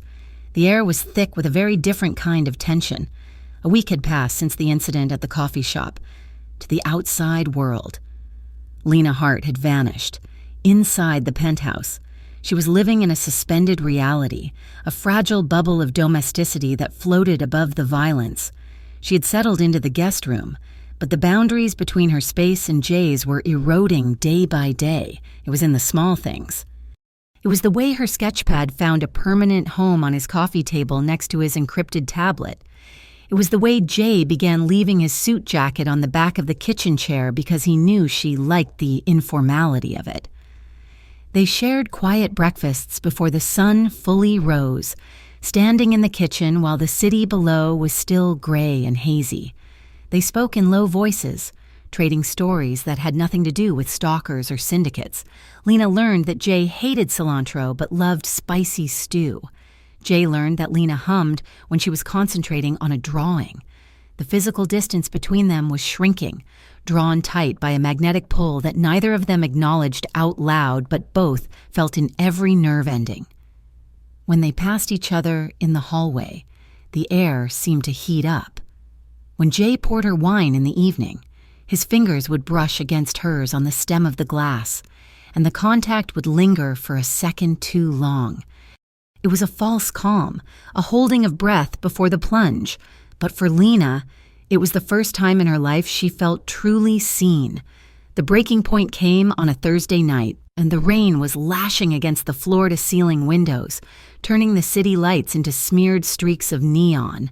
Lena was sitting on the sofa, trying to read, but her eyes kept darting to the door. Jay was late. He had gone to a meeting in the warehouse district, a sit-down with a minor gang that was rumored to be flipping sides. When the lock finally clicked and the heavy door swung open, Lena was on her feet before she realized she had moved. Jay walked in. He looked exhausted. His suit was damp, his tie was gone, and the top two buttons of his shirt were undone. But it was the angry red line on his cheekbone, a fresh, shallow cut that made Lena's breath catch in her throat. "Jay," she breathed, crossing the room quickly. "It is nothing," he said, his voice rough. He tried to turn away, to hide the evidence of the violence he had just stepped out of, but Lena would not let him. She reached out and took his hand, her grip firm. "Sit down, please." Jay looked at her, his dark eyes weary, and the fight seemed to drain out of him. He allowed her to lead him to the kitchen island. He sat on one of the high stools, his knees spreading slightly. His posture slumped. Lena retrieved the first aid kit she had learned the location of 3 days ago. She soaked a cotton pad with antiseptic and stepped between his legs. She did not think about the intimacy of the position until she was already there. She was standing in the V of his thighs, close enough to smell the rain, the copper tang of blood, and the underlying scent of sandalwood that was uniquely him. "Hold still," she whispered. She raised her hand to his face. Jay hissed in a sharp breath as the antiseptic touched the raw skin, but he did not pull away. He sat perfectly still, his hands resting on his thighs, his eyes locked on her face. Lena focused on the wound, her brow furrowed in concentration. It was a clean slice, likely from a knife or a ring. As she dabbed it gently, she could feel the heat radiating from him. She could feel the tension in his muscles, coiled tight as a spring. She finished cleaning the cut and placed a small adhesive strip over it. Her fingers lingered on his jawline. His skin was warm, rough with 5 o'clock shadow. She looked down. Jay was looking up at her with an expression that shattered her heart. It was a look of profound hunger, mixed with a terrified kind of reverence. He looked at her as if she were the only clean thing left in a dirty world, and he was afraid that if he touched her, he would stain her. "Lena," he warned, his voice a low rumble in his chest, "you should step back." Lena looked at his lips. She looked at the pulse hammering in the hollow of his throat.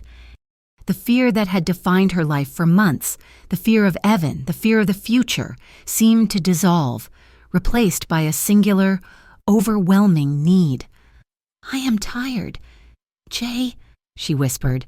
Jay frowned slightly, confused. "Go to bed. Then, you are safe here." "No," Lena said, shaking her head. "I am tired of pretending. I am tired of pretending I do not want this. I am tired of pretending I am just a guest in your house." The air in the kitchen snapped. Jay's eyes widened. He searched her face, looking for hesitation, looking for fear. He found none. He moved faster than thought.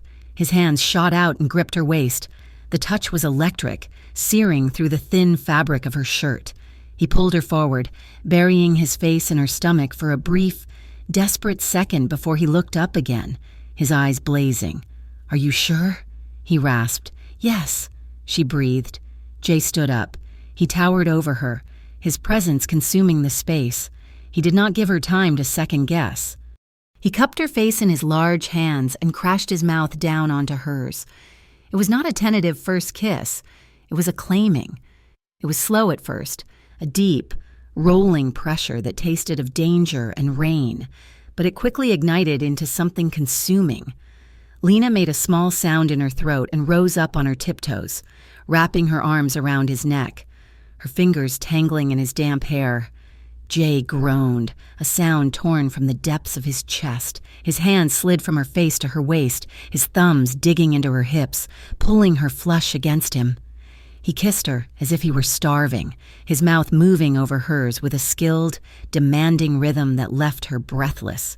She felt the cold edge of the counter against her back as he pressed into her, and then they were moving. They stumbled backward, away from the kitchen toward the living room. Their lips never parted. They moved as one entity, a tangle of limbs and heat. Jay's hands roamed over her back, tracing the curve of her spine, memorizing her through her clothes. Lena's hands were everywhere, clutching his shoulders, sliding over the broad expanse of his chest, feeling the hard muscle beneath the cotton of his shirt. They reached the sofa and sank down together. Lena fell back against the cushions, and Jay followed her down, covering her body with his own.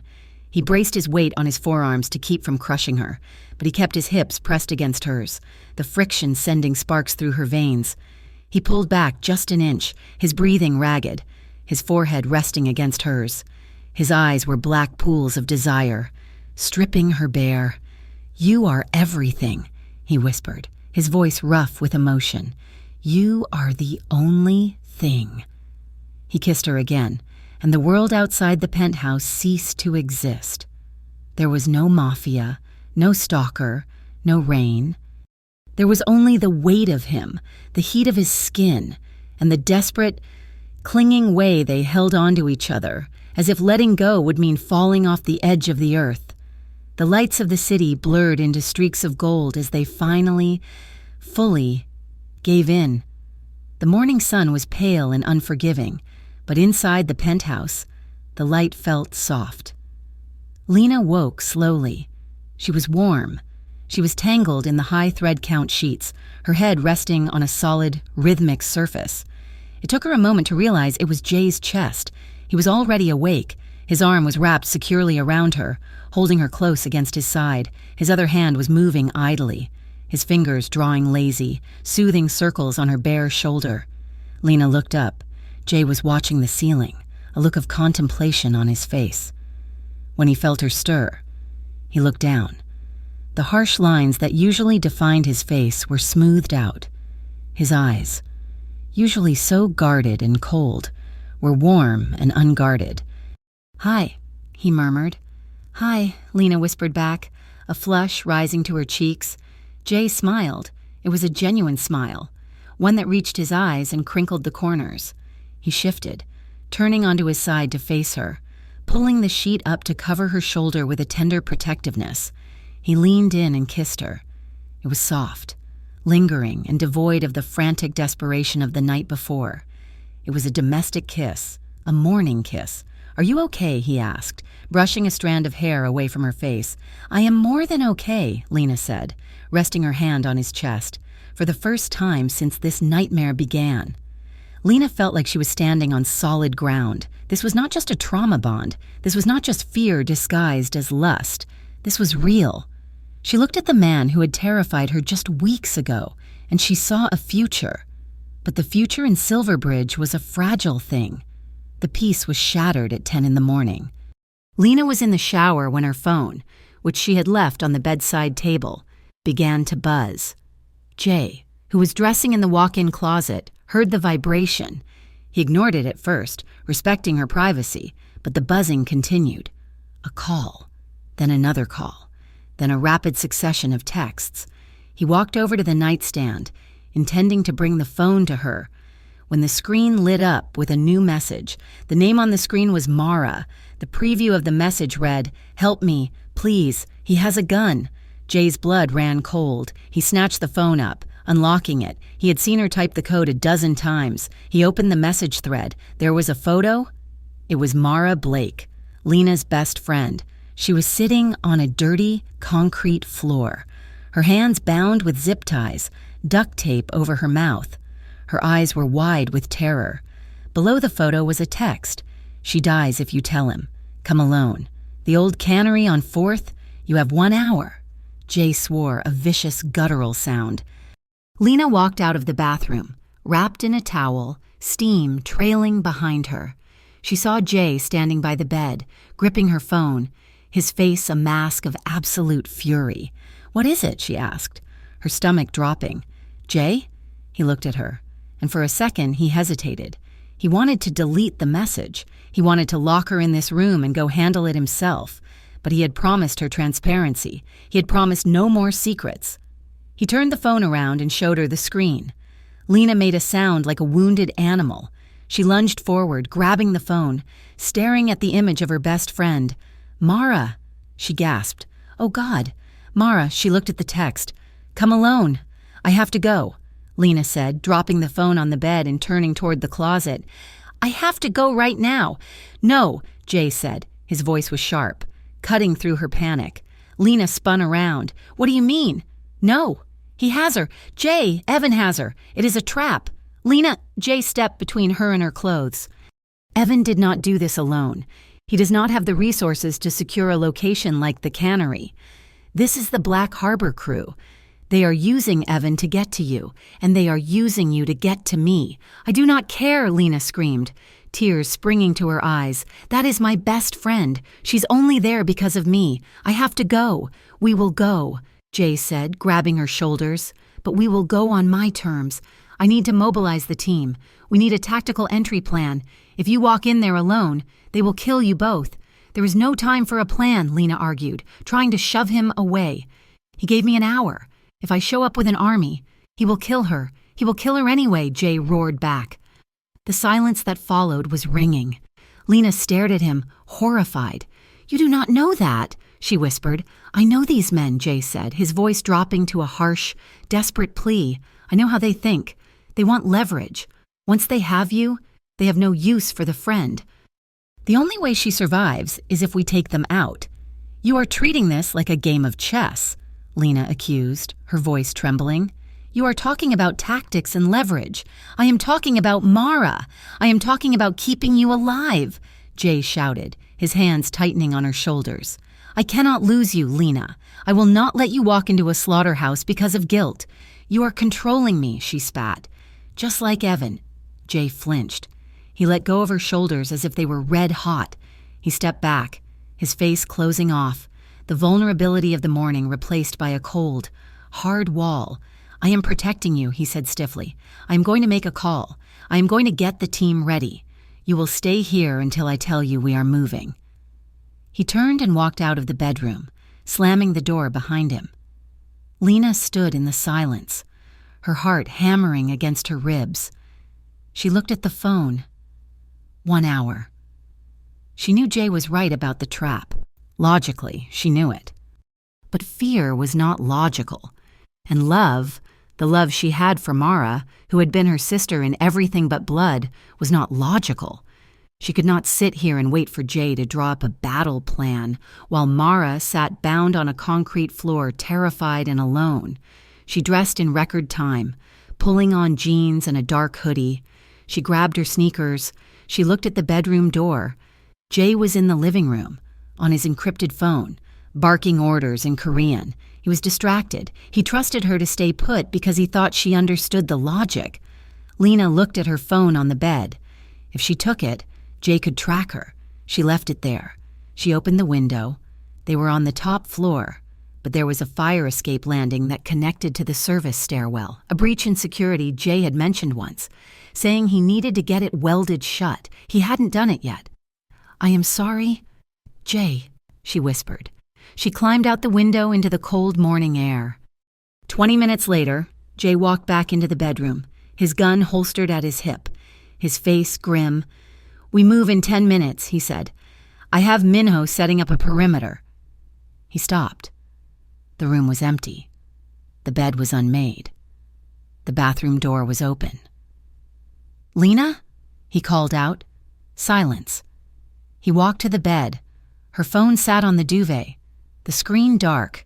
He looked at the window. It was unlatched, swinging slightly in the wind. The realization hit him like a physical blow to the gut.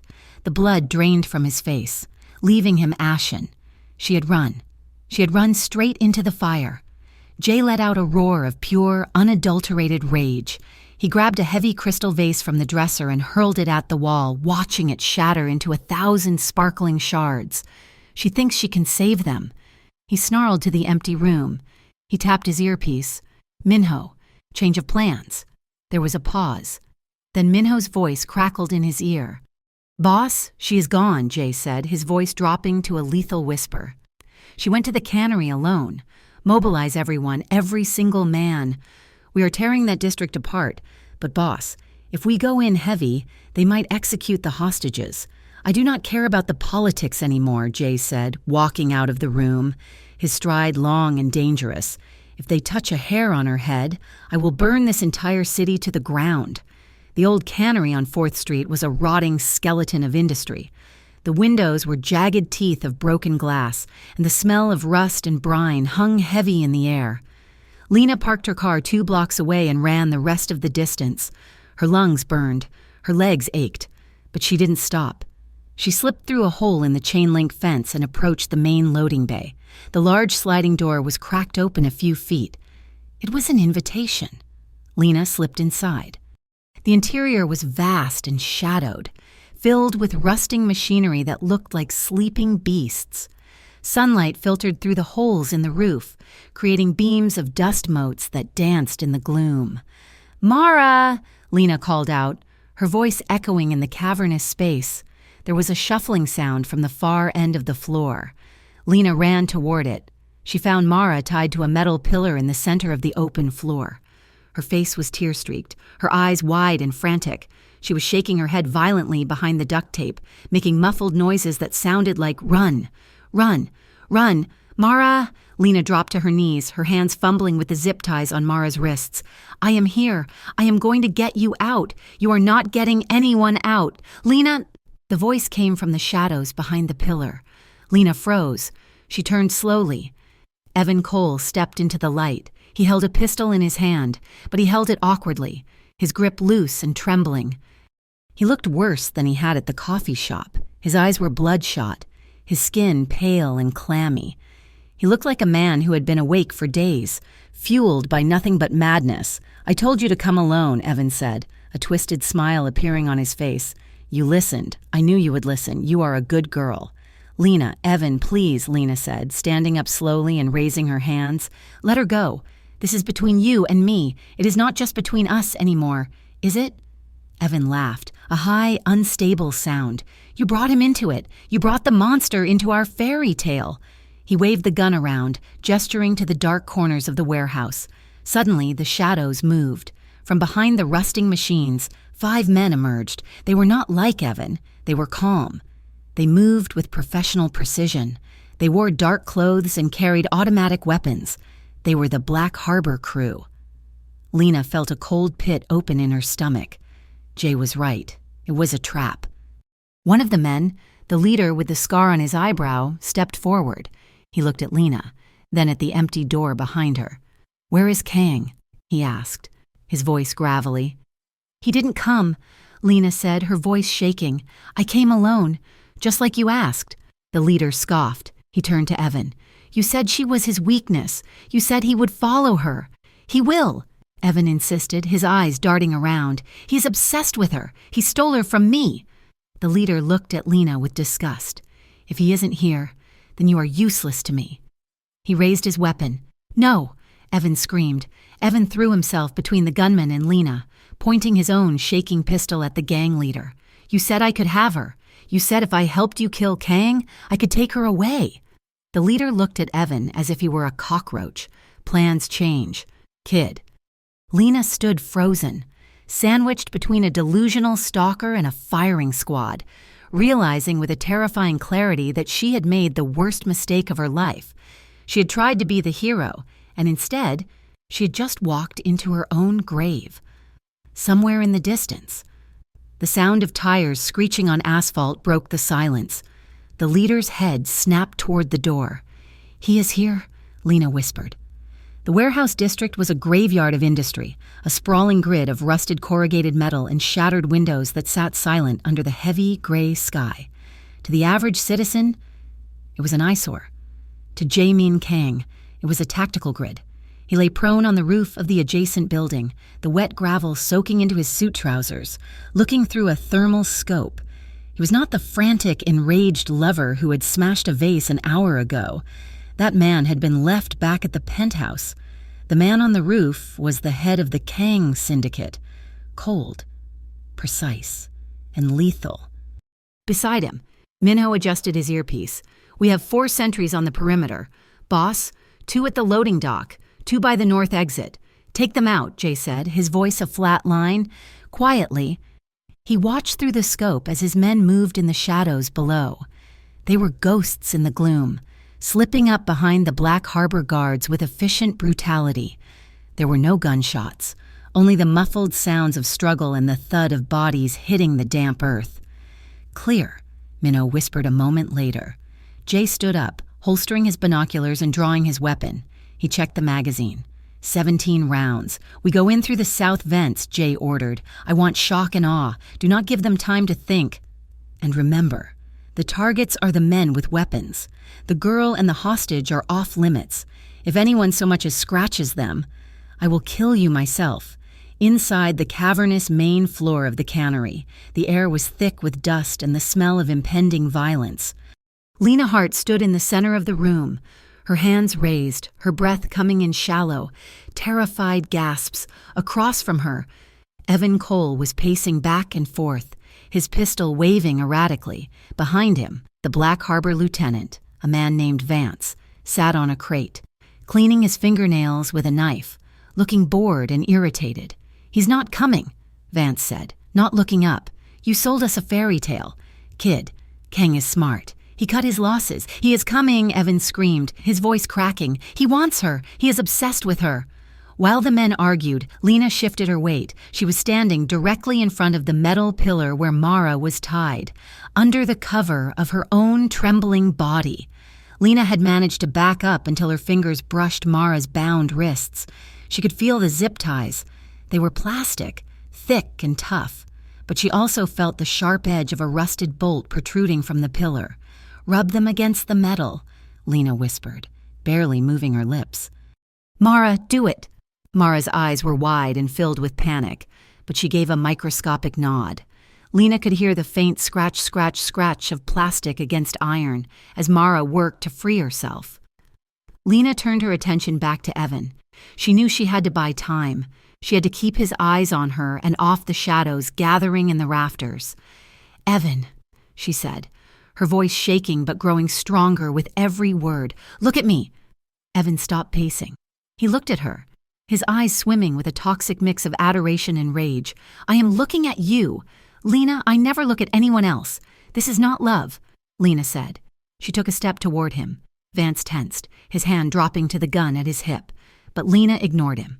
She focused entirely on the man who had haunted her for months. "You think you are saving me, but you are the one holding the gun. You think we are meant to be, but you are the one terrorizing me. I am doing this for us," Evan shouted, tears streaming down his face. "I have to destroy him so we can be free. We will never be free," Lena said, her voice hard and clear. "Even if you kill him, even if you kill everyone, I will never love you, Evan, because you do not love me. You want to own me. You treat me like a possession that was stolen from you. I am not a thing. I am a person, and I choose him." The silence that followed was absolute. Evan's face crumbled. The delusion that had sustained him, the idea that Lena was a brainwashed victim waiting to be rescued, shattered under the weight of her rejection. You choose him?" Evan whispered. "The monster? He's not the monster here," Lena said. Vance laughed. He stood up, shaking his head. "All right, Romeo, the play is over. The girl is useless. Kill her, and let us get out of here before the cops show up." "No!" Evan shrieked. He spun toward Vance, raising his gun again. At that exact moment, the skylights above them exploded. Glass rained down like diamonds. Flashbang grenades dropped onto the concrete floor, detonating with blinding white light and deafening booms. "Move, move, move!" Jay's voice cut through the ringing in Lena's ears. The warehouse erupted into chaos. Men in black tactical gear rappelled from the catwalks. The Black Harbor crew, blinded and disoriented, fired wildly into the air. Jay hit the ground running. He moved with a terrifying grace, firing 2 controlled shots that dropped the gunman nearest to Lena. He vaulted over a conveyor belt, his eyes locking onto her across the pandemonium. "Lena, get down!" Lena dropped to her knees, covering her head, behind her. She heard a snap as the zip ties on Mara's wrists finally gave way. Minnow appeared out of the smoke, slicing the remaining tape on Mara's ankles and dragging her behind the cover of a forklift. Vance roared orders, firing a submachine gun toward Jay. Bullets sparked off the concrete inches from Jay's feet, but he didn't stop. He was a force of nature, closing the distance between him and the woman he loved, but Evan was closer. Panic had turned Evan into a cornered animal. Seeing Jay approaching, seeing his fantasy dissolving into blood and smoke, he snapped. He lunged at Lena. He grabbed her by the hair, hauling her up from the floor. He jammed the barrel of his gun against her temple. "Stop!" Evan screamed. "I will kill her. I swear to God I will kill her." Jay froze. He was 20 feet away. He had a clear shot at Evan's head, but his hands were shaking, a tremor of fear he had never felt in his life. If he missed by an inch, if Evan pulled the trigger in a reflex. Jay lowered his weapon. He held up his free hand, palm open. "Easy," Jay said. His voice was calm, but his eyes were burning. "Let her go. Evan, it is over. No one has her if I can't," Evan wailed. He was shaking so violently that the gun barrel rattled against Lena's skull. Lena was pressed back against Evan's chest. She could feel his heart hammering like a hummingbird's. She could smell the sour sweat of his fear. She looked across the room at Jay. He stood amidst the wreckage, surrounded by smoke, looking at her with an agony that tore at her soul. He was willing to die for her. She saw it in his stance. He would let Evan shoot him if it meant she lived. But Lena was done being the victim. She remembered a night in the penthouse, weeks ago. Jay had been teaching her self-defense, his hands firm on her waist, his voice low in her ear. "If they have a gun to your head, you have a split second. Use their instability. Drop your weight, elbow to the ribs. Twist." Evan's grip on her was clammy and loose. He was focused on Jay, screaming about fairness and destiny. Lena took a deep breath. She caught Jay's eye. She gave a nearly imperceptible nod. Jay tensed. Lena dropped her weight suddenly, forcing Evan to stumble forward. As he lost his balance, she drove her elbow backward with every ounce of strength she possessed. It connected solidly with his ribs. Evan gasped, the air leaving his lungs in a wheeze. His arm reflexively dropped. Lena twisted away, slapping the gun barrel aside. Jay moved. He lunged forward, tackling Evan to the ground, but Vance was still there. The Black Harbor leader, seeing his chance to take out the king of Silverbridge, stepped out from behind a crate and raised his rifle. "Jay!" Lena screamed. She scrambled toward them, but she was too slow. A gunshot cracked through the air. Jay jerked violently. A bloom of red exploded on his left shoulder. He collapsed onto Evan, his momentum carrying them both to the floor. "No!" Lena threw herself onto the pile. She didn't care about the gun. She didn't care about the war. She grabbed Jay by the lapels of his jacket and hauled him off Evan. Jay lay on his back, his face pale, teeth gritted in pain. Blood was already soaking through his white shirt, dark and terrifyingly fast. "Jay, look at me," Lena cried, pressing her hands over the wound. Her scarf, the blue one Evan had been obsessed with, was around her neck. She ripped it off and wadded it up, pressing it hard against the hole in his shoulder. "Run," Jay wheezed, his eyes fluttering. "Lena, get out! Shut up!" Lena sobbed, pushing harder. "I am not going anywhere. Minho, help him!" Minho was there in a second, his gun trained on Vance, who was now on his knees with his hands up, surrounded by Jay's men. The sound of sirens began to wail in the distance, getting louder by the second. "We have to go," Minho said, looking at the blood on Jay's chest. "The police are 2 minutes out." "Take him," Lena ordered, her voice cracking with command. "Get him to the car. What about you?" Minho asked, grabbing Jay's good arm. "I called them," Lena said, looking at Evan, who was curled in a fetal ball on the floor, weeping. "I have to stay to give a statement. I have to make sure he goes away forever." "Go!" Jay tried to protest, reaching for her with a bloody hand, but his strength was failing. "I won't leave you." "You are safe because of me," Lena whispered, kissing his forehead. "Now go." Minho and another guard hauled Jay up and half-carried, half-dragged him out the back exit, disappearing into the shadows just as the blue and red lights of the police cruisers washed over the warehouse walls. Lena remained kneeling on the floor, her hands covered in the blood of the man she loved, waiting for justice to finally arrive. The clinic was a nondescript building in the suburbs, usually used for veterinary surgery, but tonight it had been repurposed for a very different kind of patient. Lena sat in a plastic chair next to a metal cot. It had been 6 hours since the warehouse. She had given her statement to the police. She had watched them handcuff Evan and drag him away, screaming. She had hugged Mara until they both stopped shaking, and then she had demanded Minho take her to him. Jay was asleep. His shoulder was heavily bandaged, his arm in a sling. An IV drip stood next to the bed, counting out the rhythm of his life in clear, saline drops. He looked pale, stripped of his suits and his armor, just a man breathing in the quiet dark. Lena reached out and took his hand. His fingers were calloused, warm and alive. She stroked his knuckles, tracing the scars there. Jay stirred. His eyelids fluttered, then opened. It took him a moment to focus. When he saw her, a tension she hadn't realized he was holding left his body. "You are here," he rasped, his voice dry. "I am here," Lena said softly. "Mara? She is safe. She is with her parents. And Evan gone," Lena said. "They charged him with kidnapping, assault with a deadly weapon, and attempted murder. He's never going to hurt anyone again." Jay let out a long exhale. He tried to sit up, wincing as pain shot through his shoulder. Lena gently pushed him back down. "Stay still. The doctor said the bullet missed the artery, but you lost a lot of blood." Jay looked at her. He looked at the dried blood on her jeans, his blood. He looked at the fierce, exhausted set of her jaw. "I almost got you killed," he whispered. "No," Lena corrected him. "You saved me, and I saved you. That is how this works now." Jay closed his eyes for a moment. "I cannot do this anymore." "Lena." Lena froze. "What?" "I cannot do this," he repeated. "I lay there on that concrete floor, bleeding, and all I could think was that if I died, you would be alone with them. All I could think was that my world had finally touched yours, and it almost destroyed you." He opened his eyes, and they were clear and determined. "I am getting out." Lena stared at him. "You mean the business?" "I mean the life," Jay said. I have been moving money into legitimate channels for 2 years. Real estate. Tech startups. The lounge. It was supposed to be a 5-year plan. I am making it a 5-month plan. He squeezed her hand.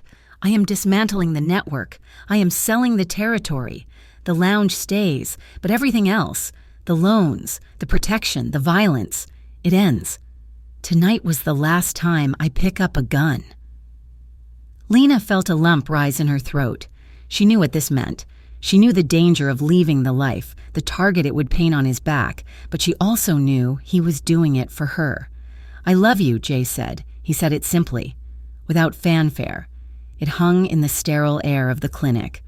More powerful than any weapon he had ever wielded. I love you, and I want a life where I can walk down the street with you and not check the rooftops for snipers. I want a life where you are safe because of who I am, not despite it. Lena leaned forward. Tears spilled over her lashes. Hot and fast. I love you too, she whispered. She pressed her lips to his, gentle and chaste. But I have conditions, she said, pulling back slightly. Jay smiled weakly. Of course you do.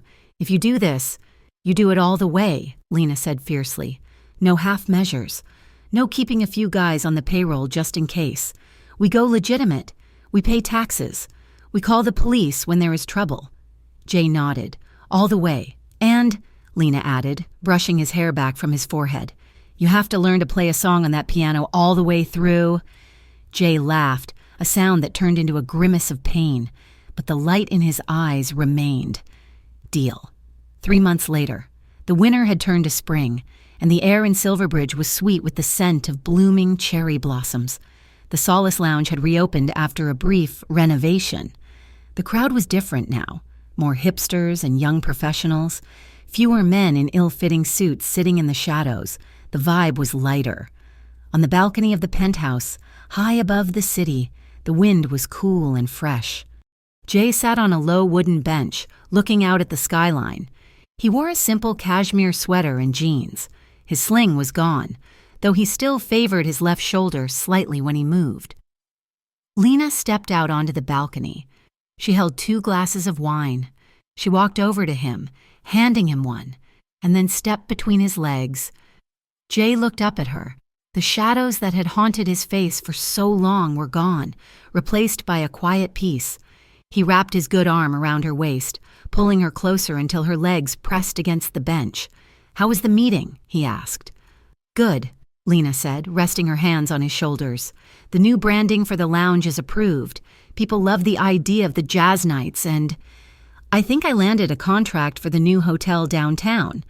Jay smiled, looking at her with unabashed pride. My talented girl. Our talented girl, Lena corrected. She leaned down. Jay tilted his head back, meeting her halfway. The kiss was slow, unhurried, and deep. It tasted of red wine and promise. Lena's hands slid up his neck, her fingers threading through the dark silk of his hair, her thumbs tracing the sensitive skin behind his ears. Jay's hand moved up her back, pressing her closer, his touch firm and possessive, but entirely safe. They kissed until their breath mingled, until the city sounds faded into a distant hum. It was a kiss that spoke of battles, fought and won. It was a kiss between 2 survivors who had walked through the fire and come out the other side, not unscarred, but together. When they finally pulled apart, Jay rested his forehead against her stomach, listening to the steady rhythm of her breathing. Are you happy? He murmured. Lena looked out at the city, at the lights twinkling like stars. She thought of Evan, sitting in a cell miles away. She thought of Mara, who was dating a nice accountant. She thought of the man holding her, who had burned down his kingdom to build her a home. Yes, she whispered, running her fingers through his hair. I am home. Closing message. Thank you so much for listening to this story. It has been a journey through fear, danger, and ultimately the redeeming power of love. I hope you enjoyed the ride with Lena and Jay as much as I enjoyed writing it. I would love to hear from you. Please comment below and tell me where you are listening from. It is always amazing to see how far these stories travel. If you enjoyed this series, Please make sure to subscribe to Mafia Romance Stories for more passionate, intense, and emotional tales. Share your thoughts in English in the comments. I read every single one. Until next time, stay safe and keep believing in love.